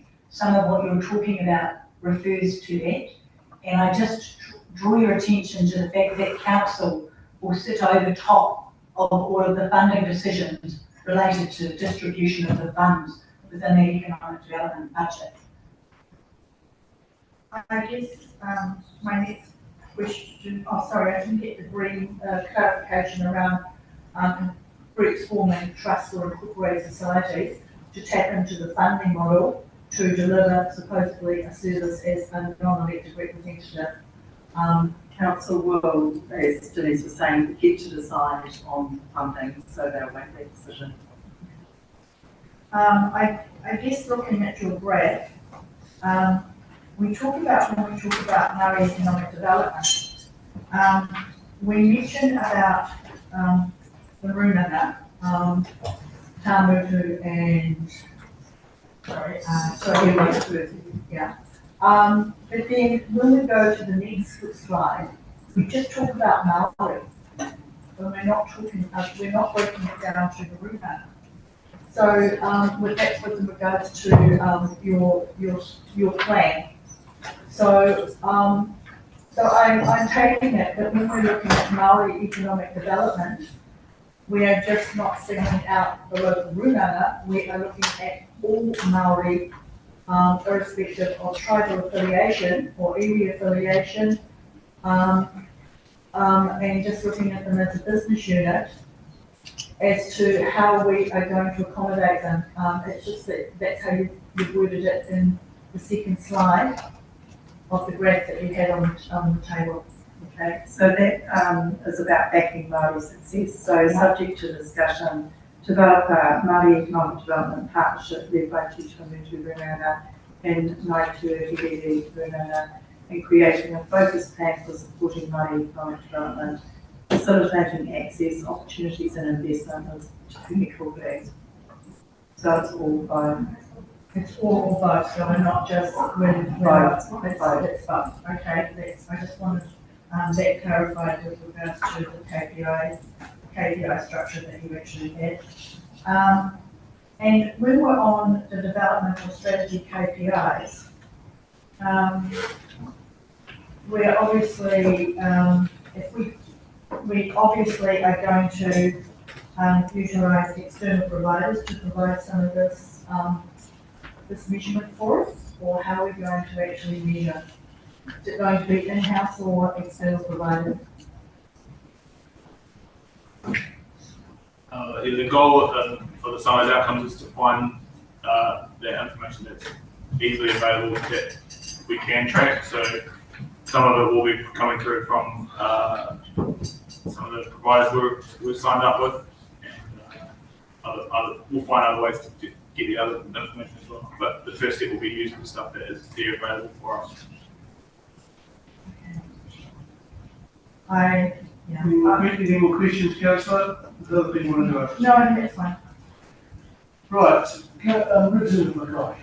Kia ora. So the first thing that I want to say is this particular strategy, what's really interesting is looking at it and going, this is not actually a council-controlled strategy, right? This is about us going, this particular community is actually underperforming the GDP compared to the nation.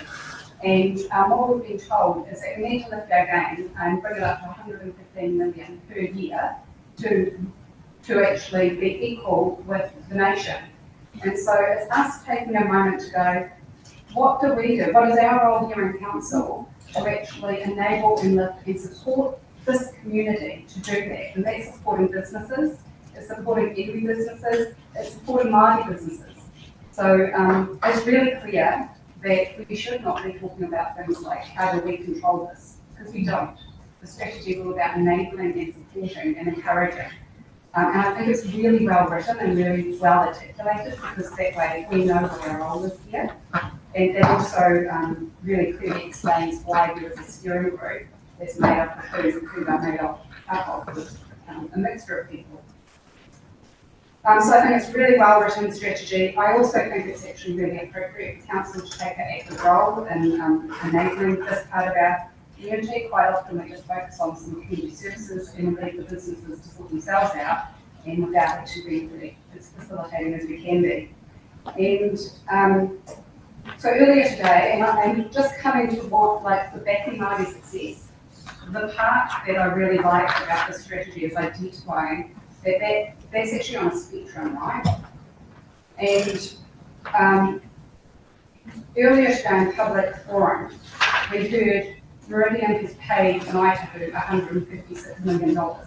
And this is just fascinating when I hear this, because it's wrong. It's outright wrong. And last week, I heard it on Radio New Zealand, where Shane Jones said it was $106 million. And I know the figure, and I know it didn't go to Ngāi Tahu. And I stop and I go, the actual figure seems to keep doubling every time I hear it in a community. And right here, we're able to say, well, why isn't it actually? Why wouldn't we share that? We wouldn't share it because first of all, it's commercially sensitive, but also it's quite clearly culturally unsafe.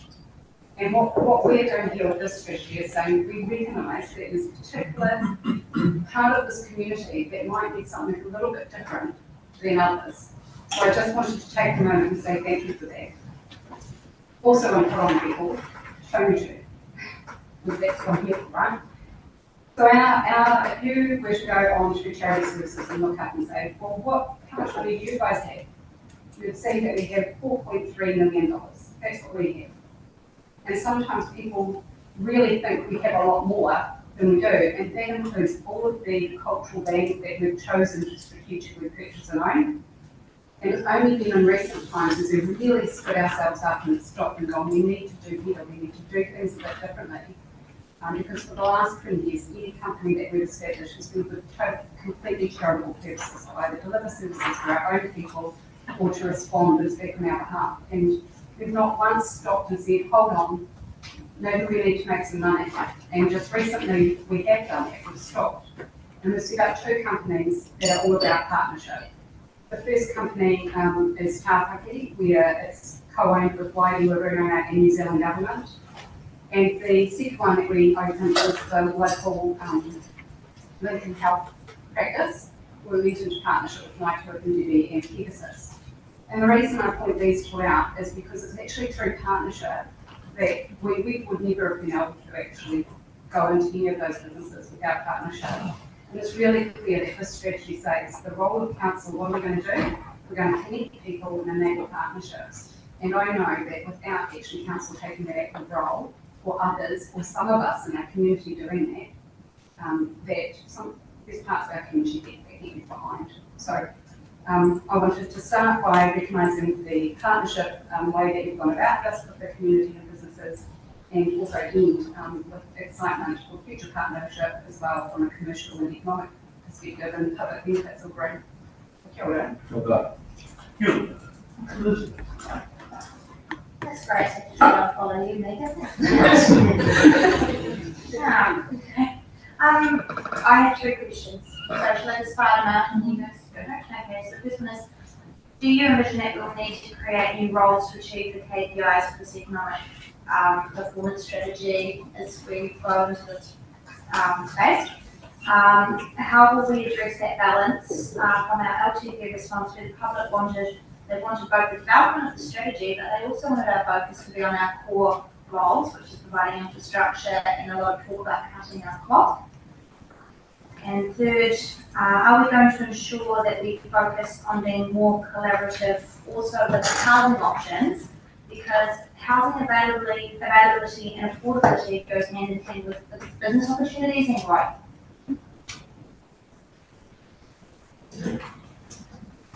Okay. So in terms of growing numbers of staff, that is the first question. A lot of this is about talking across council about, different parts of council touching economic development and how that works across council. A lot of it is about facilitation and, thinking about engagement opportunities with other economic development players. So the 9 million isn't going to be used for employing people, and it's really about enabling the economy and people in the economy to start playing a stronger role in progressing and creating prosperity and wealth for Selwyn.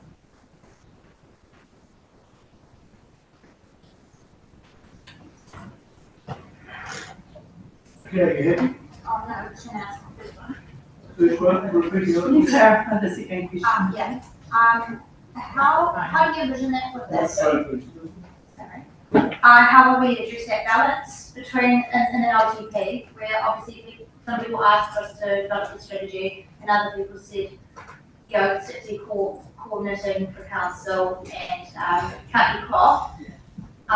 With this could really go up because the amount of work that this could be, I can see us getting quite big. That was the decision of the LGP.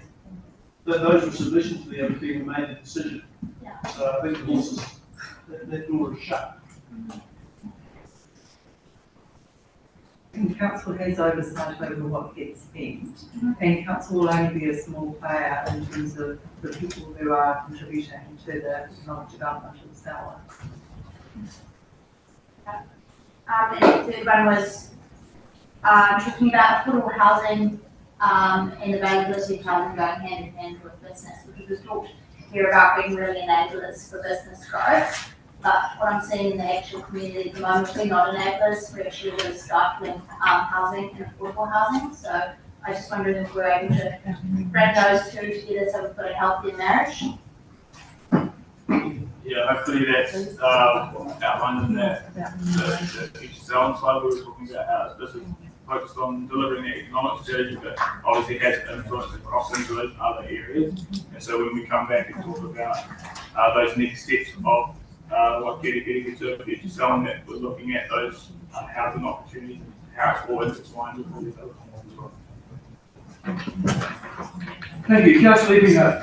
Tēnā rātou katoa, kumihana kia katoa, ngā mihi mahana e ngā kōrero, i ngā pepa hō te rā. He whenua hau, ka kapia, he ara hau, ka takahia. New land cultivated, new paths treed. He koe te kātono kia puawai, Ngā mihi mahana e ngā mana whenua, e ngā kaupapa mātauranga opportunities. Congratulations on your work as a mover of this report for the LCP. I'm happy to move this report again. Noting some of the questions around the table at the moment, I guess why we endeavoured on this process is to identify revenue streams, was one of them, in my opinion, and also enable local investment to provide a pathway and also a blueprint for businesses to invest, local iwi, and all of those other opportunities that can provide other revenue streams for our district to prosper. In terms of the Māori economy, currently sits at about $20 billion, and the strategy put in place is in alignment with our partnership, our commitment to partnership with not only mana whenua, but Te Tiriti o Waitangi. It's aligned with our council strategies. I applaud this council's approach towards this. And also, as meeting is rightly put, Te Taumatu Ngāi Hiki membership is about a third of the population, about 30,000 I think it is. So we're not just talking about those around the table, we're talking about a large chunk of the population that we are responsible for, as we are responsible for everybody that comes and lives here, but also passes through. And so I think this is a great start. I applaud your work in bringing succinct information to us. However, my question will be is around how are we going to measure the metrics on this journey to ensure that what the purpose of identifying revenue streams that we're measuring that, how are we going to do that? Good up. Each project will have measures associated with them. So the project level KPIs, a lot of that will be measured by us in-house, and if we have to do surveys and things, we will. So every project will have its own measure on top of the measures that Ben was talking about in terms of future sale. Yeah, thank you. Councillor Miller. Just a couple of questions. I was interested to see that on page 153, sort of dropped in investment strategy into there. I was wondering the hierarchy of those strategies, because previously we've always regarded the investment strategy to be here around economic development dropping off the side. It almost appears it's been flipped now, or in this document. Is that my reading is wrong, the way it's been put in there? My understanding is that they work hand in hand, so the investment strategy will enable economic development opportunities, and the economic development strategy might enable some opportunities to look at investment, so that that they're working hand in hand. But the investment strategy, obviously there's a lot of opportunity there for driving some things that council might want to do with economic development, but doesn't take over that. I realise it's a one-sided likely, but it's a sentence, I think I can't come to the comment. It's just the last sentence, fund will prioritise socially responsible investments to ensure legacy, resilience and prosperity. That's not my understanding where the council got to. My understanding was that we were going to pursue investments which would provide the best return. We'd also pursue investments which were ethical. We weren't going to buy guns and ammunition and type things. But we might consider socially responsible investments, not prioritising them. I realise this is an overview, but once we get a document, so just the last thing I wanted to bring up was I want to be consistent with my LTP sales. I won't be supporting this now, we voted against. as I said, the LTP, I don't support spending $9 million of ratepayers' money on this purpose when we have no apparent skills in the space, with no track record of delivery. And the best thing we can do, as we've heard from numerous submitters today, is to get our consenting right, get our planning right, and consider and deliver quality infrastructure which enables growth. If we do those things, economic development will come in. We don't need to be out touting for it. And we've heard in very succinct language today, get what you're doing right first, and save them the rates. So that's how I'll go today. Thank you. Absolutely, yes. Yeah, I'm all good with socially responsible, I'll just say that one. I just wanted to celebrate, so for instance, page 162, we've mentioned a few portions, particularly the economic development partnership part in there, but there's actually, like, there's those full 7 sections there. There's local energy plan, there's skills and workforce, there's the ready for business part, which is literally about mapping out where our place is and then getting out of the way. There's the economic identity, destination management, and knowledge over with Lincoln Uni. But I see this, I can definitely take the point that it's not council's role to try and control economic development. But we're not trying to do that. Like, we're trying to give a platform for it. If it ends up being that we have to get out of the way because everyone's running with it really well and they don't need us at all, then great. I would see us getting out of the way. But as it stands at the moment, we're in this liminal space where we've had all the growth, but actually most of the money is still going to Christchurch. Or into, there's opportunity being missed. So this is that facilitation thing. So thank you very much for pulling it together. Be interested to see where it goes. That's our job, is literally is to monitor, how does it go. If it's not working, then we either change it or we get out of the way. So thank you. Good. Cool. I've been looking around as to whether to repeat what I said in the LTP. It is our role to be involved in economic development. Go back to the LGNZ, our Local Government Act, and in our purpose, section 3, part D, provides for local authorities to play a broad role in promoting social, economic, environmental, and cultural well-being of their communities, taking a sustainable development approach. So this is fully in line with what is in the Act of what is our role as being a council. So I totally support what you guys are trying to do and working with our community. It's the space that we should be in, along with all the other responsibilities that we have. Thank you. Thank you, Councillor Reid. Would you like to second the recommendation? Seconded by Councillor Reid. We've all had a crack at this. I'll now put the resolution. All those in favour say aye. Aye. Against? No. Declare it carried. Thank you. Thanks, Doug. Yes, certainly. And we're going to break for afternoon tea. And so then we'll come back, otherwise we'll be over the 3-hour period. So, cup of tea. And thank you very much for your input. Everybody sit down.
We will resume the meeting at 3:17. So, next item on our agenda, councillors, is the proposal for the committee structure review, and I'll ask Mr. Kipling to lead us into this. Thank you, Mr. Chair. So, look, you're seeing in front of you a fairly significant range of recommendations that are looking at resetting the governance structure of the council based on a desire and I guess a need to really try and align the committee structure and the governance structure towards more of the strategic drivers of our wonderful communities. So the paper is setting out, and I'll walk through the recommendations that are key today. Firstly, to look to disestablish the three committees of Community Services Committee, Planning and Climate Change Committee, and Transport and Infrastructure Committees, and replacing them with 4 new strategic priority subcommittees of Housing and Urban Development, Local Water Done Well, Economic Development, Climate Change and Sustainability. It's proposed that these committees would be in place until the local elections in 2025, and it's also proposed that this would be supported through also a review in June 2025 to check in on are these committees achieving what is desired and set out in the terms of reference, and are they making a difference to helping our community drive forward faster. Also, I'd like to note here that at the time of writing, the invitation has not gone to Te Taumatu Runga or Te Ngāi Runga to gauge their level of representation. So that will be one of the recommendations that come out of this paper, is an invitation, should this paper be accepted, an invitation to provide advice to council on how their representation is provided for in these 4 committees, sorry. It also sets out recommendation H that confirms the chair role for the 4 newly established committees, and we'll add in there too that this is also dealing with the membership. So it's how we appoint both the chair and the members is through an interview approach. And I apologize, that isn't actually reflected in the content of the report, but that is one of the intents for the report. I'm happy to talk a little bit more about that. The terms of reference are drafted, and I note that there are a few grammatical errors in there. There's an incorrect date on one. There are some comments left in there. Rest assured, staff have had full input into this, and so this is reflecting where we are. But I would also note too that part of the intent of, if approved, that these committees get together, one of the first jobs of each of these strategic subcommittees is that they review the terms of reference themselves, and they look to agree those terms of reference, to seek clarification from staff and or council around the intent or the direction, or to propose additions.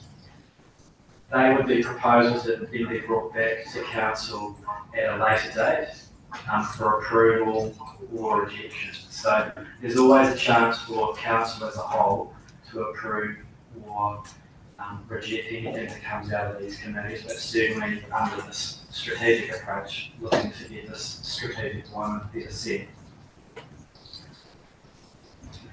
In the background, there have been a couple of workshops that have been held over the course of this year that have tested this concept of what does the strategic governance structure look like. And we've tried to reflect that as much as we can from those workshops into this paper. And in terms of the proposal, I guess the proposal is aiming to really reinforce the areas that are working well. Clearer relationships and alignment with staff who are leading these key portfolios of work, giving council and councillors with potential of external representatives great opportunity to explore in more detail the strategic issues rather than just following the current structure of our committee structure at the moment. It is also designed to remove some of the overlapping areas of interest among the committees that exist at the moment. And it's really trying to reinforce a focus on the big picture and connecting a number of the big strategic documents and plans that we have in place at the moment. And we just had that discussion around the importance of our economic development strategy and getting our role really clear and established through that. So the proposal is membership, which would be made up of 3 councillors. It's made up to 4 external representatives, of 2 of which would be on this subject to feedback to the room limit. That's not to say that those 4 roles will be appointed or taken up, and ultimately it will be for the council to accept those, and the mayor who is an ex officio on all those committees. You'll see too through the terms of reference that there is an element of consistency, which is normal practice for when you're setting up subcommittees. These subcommittees will follow all of council's standing orders, codes of conduct, all of the normal practices of council structure. But you'll note that in the scope, some of these committee focuses are different because we've got different strategic drivers. And we've tried to reflect the feedback that we've had through these workshops into those terms of reference as well. Other than that, now, you just mentioned that that H confirms, should read confirms the chair and membership of the 4 newly established committees will be appointed by the mayor following the application and interview process. So that means that it's not an H as it's read. Perhaps we should add that before report. So we don't have to require anything.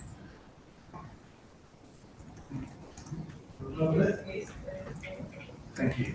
Okay, councillors, you're aware that we've had several workshops on this process and where we're going to get to. We've come to the end of that process and now it's our time to make some decisions. So I am looking for questions and nominators and seconders. So first one with the light on is Councillor Kia ora tātou. With that amendment whatever it was you were saying, the age, I'm happy to move the report in its entirety.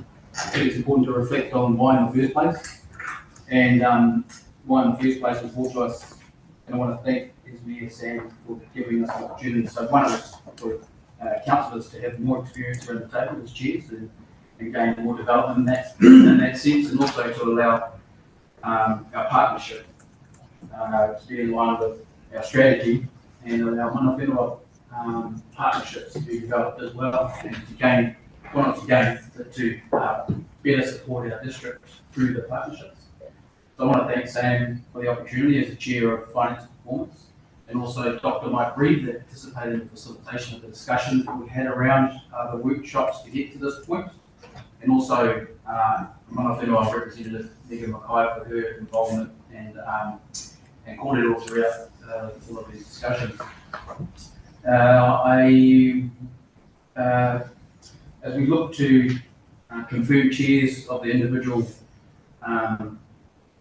committees or subcommittees, whatever it might be, I also would put that the finance performance chair role that be sort again, so it's a clean process as a chair. I think throughout the whole committee structure that should be considered as well. But I support the report of staff. Thank you. Thank you, Councillor Ebiar. Councillor Hassan. I would like to move an amendment, or a seconded motion, because the first one's not been seconded. That this council revert back to the council of whole meeting until the next cycle in 2025. The reason why I'm asking for this is we had a workshop. So hold on a moment here. We have a live motion here that's not seconded. It's not seconded yet. If you're wishing to amend. Well, I'd like a ruling, please, because I'm actually also moving that this council revert back to council of a whole meeting. Yes, I until realise the next that, election. but we do have to have. You have to have a second. A second for the original motion first. So if you want to move an amendment, you always have to await the process for that. So we'll move on to the next speaker. I have some questions. Yes, but you were trying to move the meeting first. My questions are around remuneration and budget, and today I've only attended one workshop on this. I don't know if I missed one or not, but I had some questions around cost. And so how does, we're looking at the potential to reimburse 8 people if we're looking to appoint independent members, noting that we don't have to. But I guess, what is the cost of attending meetings and briefings? What does that encapsulate? Is that localised travel? Are you looking at the potential that you could appoint a subject matter expert outside of our local area and that is covering travel for them to this, and it's not only just meetings, but they're included in briefings as well? So I guess there's a potential for, you could be looking around 35, 40K of travel out of our democracy budget, and I'm wary of how our community is going to react to that. Yeah, that's a good question. Look, in terms of these key areas, there are existing workplace and key strategies that sit across each of these. They may contain their own operating budgets as well, so there'll be a mixture of both recognising in-district travel, recognising costs for running in-district, hiring a hall, versus requiring a specialist to come in to provide some specialist advice, which would be sought from within the operating area budget as well. So it's a mixture of both. But in terms of the remuneration around this, I think we're just looking at the remuneration for the members in terms of that is currently set, and that will be the same approach taken for these 4 subcommittees.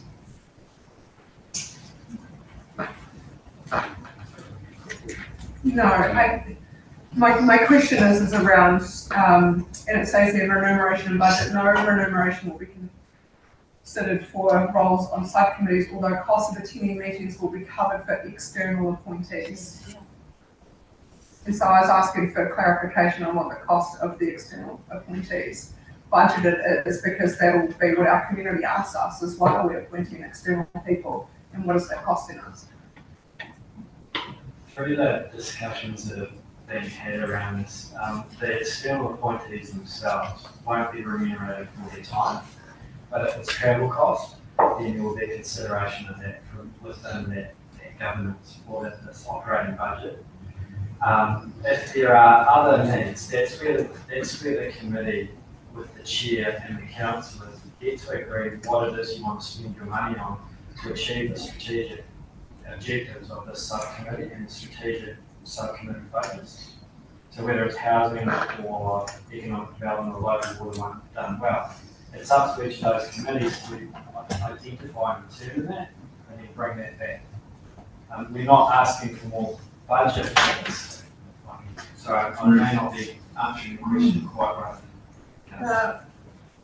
No, and I'm not saying that you're asking for more budget. I was asking for what the cost is involved in that. We must have an idea of what that is before we're actually setting up committees and going forward.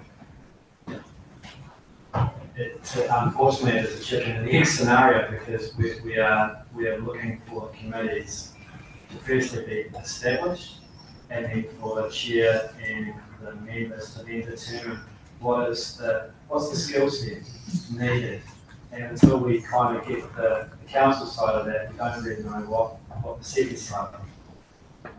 I think the point is whether we need external help and how much external help we have in the structure we've already got and how else to pay for that. So, Elizabeth. Sorry if I missed it, but I'm just trying to work out exactly what this process is in terms of the selection process for the chair and the council. To be honest, I'm not clear on that. I mean, initially we had to say different things come to us, whether we see something through an email and suggest that we'd like to be on a committee, on deciding whether we're nominating people, who's selecting, how's this process going to look. Thank you for the question, and this is obviously the one gap in the continuum of what they quite support that recommendation. So essentially what will happen is that the mayor, if this is approved, the mayor will then formally write to your requesting your indication of interest to either to any of the 4 committees, subcommittees, and to also indicate an interest as to whether or not you wish to be a chair or just a member of that subcommittee. And so that be supported, and then the mayor will then follow an application process and then appoint the chairs and members. Sorry, the application process, it did refer to an interview somewhere, is that correct? Yeah.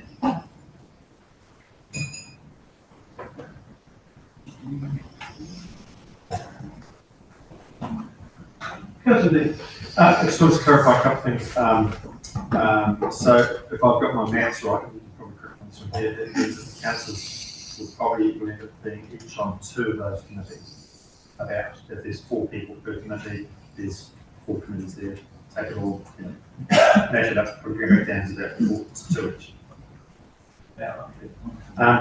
And the finance committee will remain the same as it is with all the council, and as Shane just said, we'll look at that leadership of that committee as well as others, or that we consider. That's a good question. I think that's probably a discussion we had after this meeting. It's not related to this set of recommendations.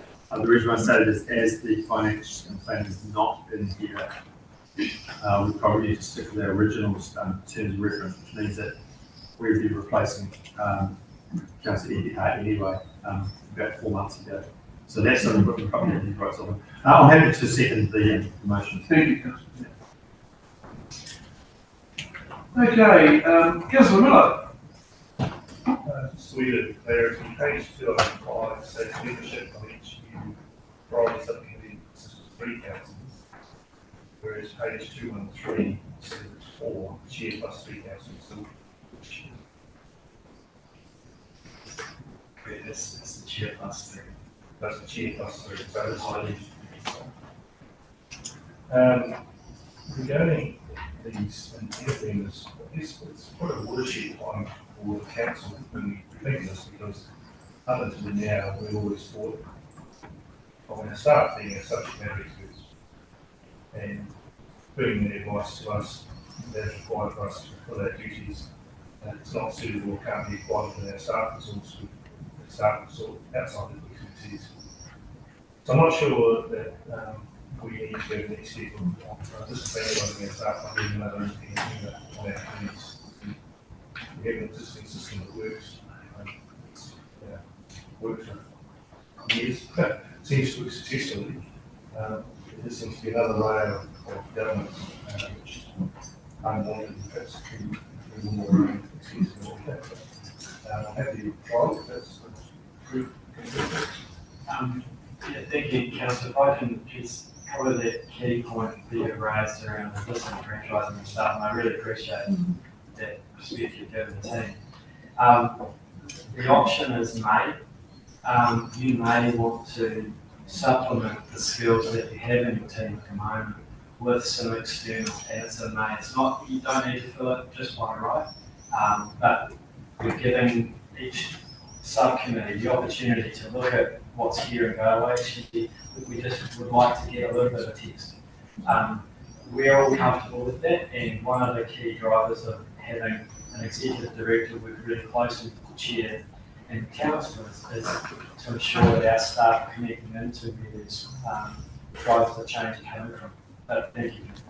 Yeah, thanks for the response. So let's just play that out, I suppose. The housing committee decided that it'd be a great idea to get an architect come along and be a member of some high-quality advice on architecture. So we roll up to Warren Martin and said, listen, chaps, how would you feel to come and sit on the committee once a month, could be 4 or 5 hours at a time, no remuneration, but we might pay you mileage at Christchurch. We're not going to get many people signing up for that. You're going, Councillor? Sophie? Yeah, that actually kind of feeds into what I was going to suggest, which was that actually if they do, it's a particular point of subject matter expert, then perhaps a team B would be appropriate, because if you want somebody who's an expert by virtue of, they've been appointed for their expertise and they're being asked to give up time and, time to read, time to reflect, time to vote on something of importance, then, we should respect that with more than just, $1 per kilometre. But obviously that hasn't been factored into there, but perhaps that is something that we should consider, to be honest. And again, something that was mentioned this morning around conflicts of interest. So obviously if they're being appointed for their expertise, there will usually be some conflicts. That's actually how you get to a position where you're an expert by having experience in those positions. And I just wanted to mention about Phil about finance performance still being in place, so is audit and risk. Yeah. So one thing, I think it would be kind of good to see something more than just H at some point when it comes to the actual appointment of committee members, whether or not they're independent or whether they're councillors, like something to show how the mayor is deciding these things for transparency purposes would be really good. And maybe for the sake of us around here, like we don't want to see one person who may be really keen on all the committees, but sitting on every single committee. If you're already on a couple, then you're already on a couple. Then wait for somebody else to do something. Yeah, cheers. Thank you, Sophie. Representative McCarthy. I have a couple of really specific comments that then take it to a higher level. That on the external representatives, what I don't, so if they're going to be appointed, then it's under section 31 Local Government Act. However I was appointed, I think it's that, look, in this particular matter, there's probably a lens that's missing or a type of skill set or expertise. And we've got that not only in me, but also in the Audit and Risk Committee with Emily and Bruce. So I don't understand why we would pay them and not these people. It seems really out of place, and particularly if we're going to do, for example, climate change strategy, why wouldn't we go whole hog and say, Dr. Rob Carter, what do you do? You know, but hey, turn up or pay petrol, So that's just a very specific comment, but then on the overall paper and the overall direction that we're taking here, I do think it's right. I think that it's been identified that having these current committee structures that line up with the council functions is wrong, and it hasn't been particularly helpful for anyone. And look, I haven't been involved in the second workshop. I did attend the first, and the second one is where it looked through and said, well, we think these particular committees are the right first hit off the rank. And when I had a discussion with Sharon about it, I said, yeah, they do look about right. And so overall, I do support it, and I think it's the right move to make. And I say this, and not knowing my future here, right? Because by doing this at this point in time and not engaging with Mana Whenua, it means there's a gap, right? So all those committees are now disestablished. And yes, I'll be on council, and yes, I'll be on finance and performance, but that's the only certainty that I have in my future here. And yet I can still put myself aside and go, but is it still right? And I go, it is right, and it's the right direction that we're moving in. But I am disappointed that we haven't engaged properly with Mana Whenua to get it right before now. But that engagement is going to occur in September, so we will have an opportunity to get it right into the future. Thank you for your honesty and input. Now, Deborah, you want to move an amendment, so I'll let Nicole speak first, and then you can speak. Thanks for that, and I second what Sophie and then subsequently what Megan said about having experts coming in to give advice. We are more generalists and could say that our staff are at times as well, and there are people in the community who do have that expert knowledge.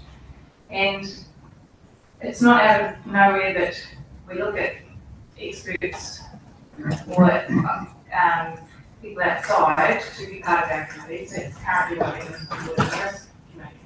We have an independent chair and we have another member now. And I think it's good to have someone with a different lens on something and brings it to our committees. And if we actually want to properly drill down on these things, then we need to have these different perspectives.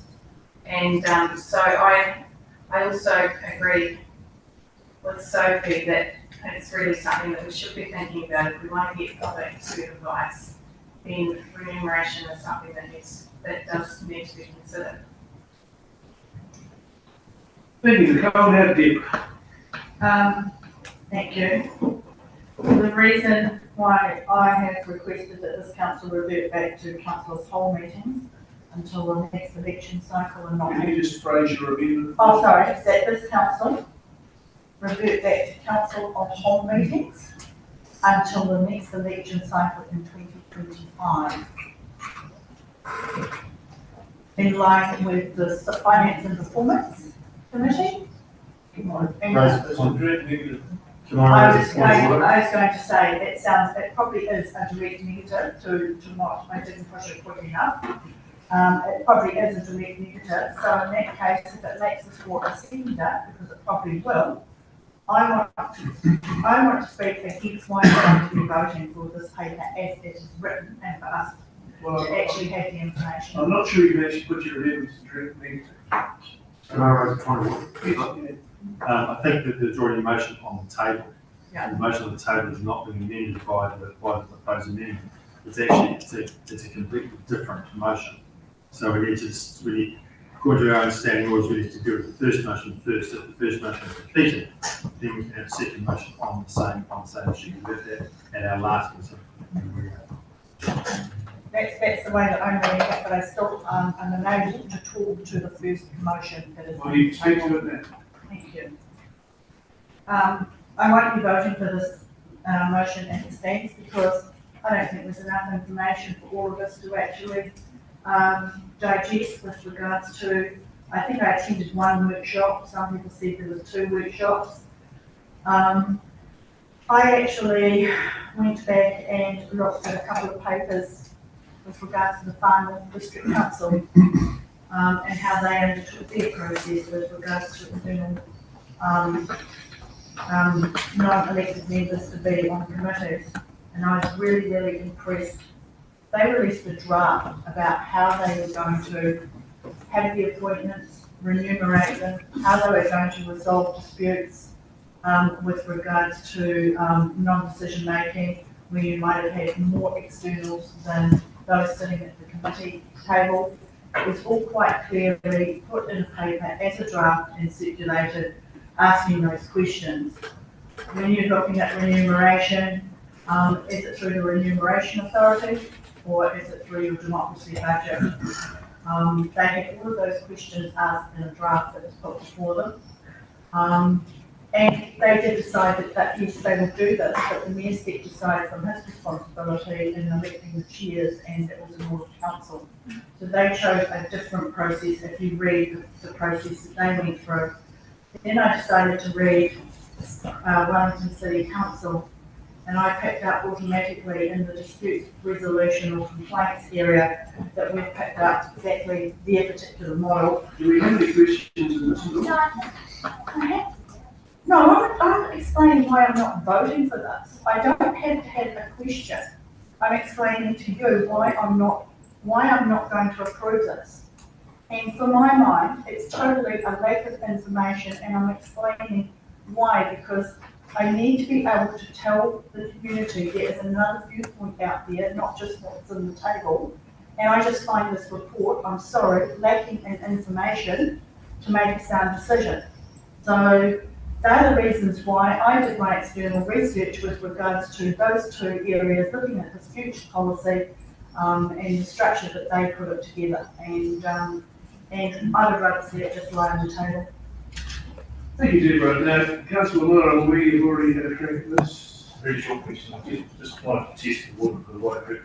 But the local water one down well, it's so critical to us as a council. I just wondered whether that should be a committee whole rather than just the 4 councils, because it's a huge asset and a significant decision in terms of reference to that committee on horsepower. So just a question. I think it's a very good question, and I think as was Dylan said before, the committees themselves can come back to council with recommendations, and that may well be part of the process, and that door is closed.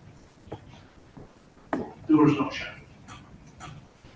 Okay, in saying that, councillors, it's time to put the vote. All those in favour will say aye. Aye. Those against? And I'll record my vote, please. Okay. Carried. Thank you, councillors. We will now have a resolution to move to exclude the public. Can I have that resolution, please? Councillor Reid, and seconder is Councillor DPR. All those in favour say aye. Aye. Thank you. Right, we're now in public excluded. We are.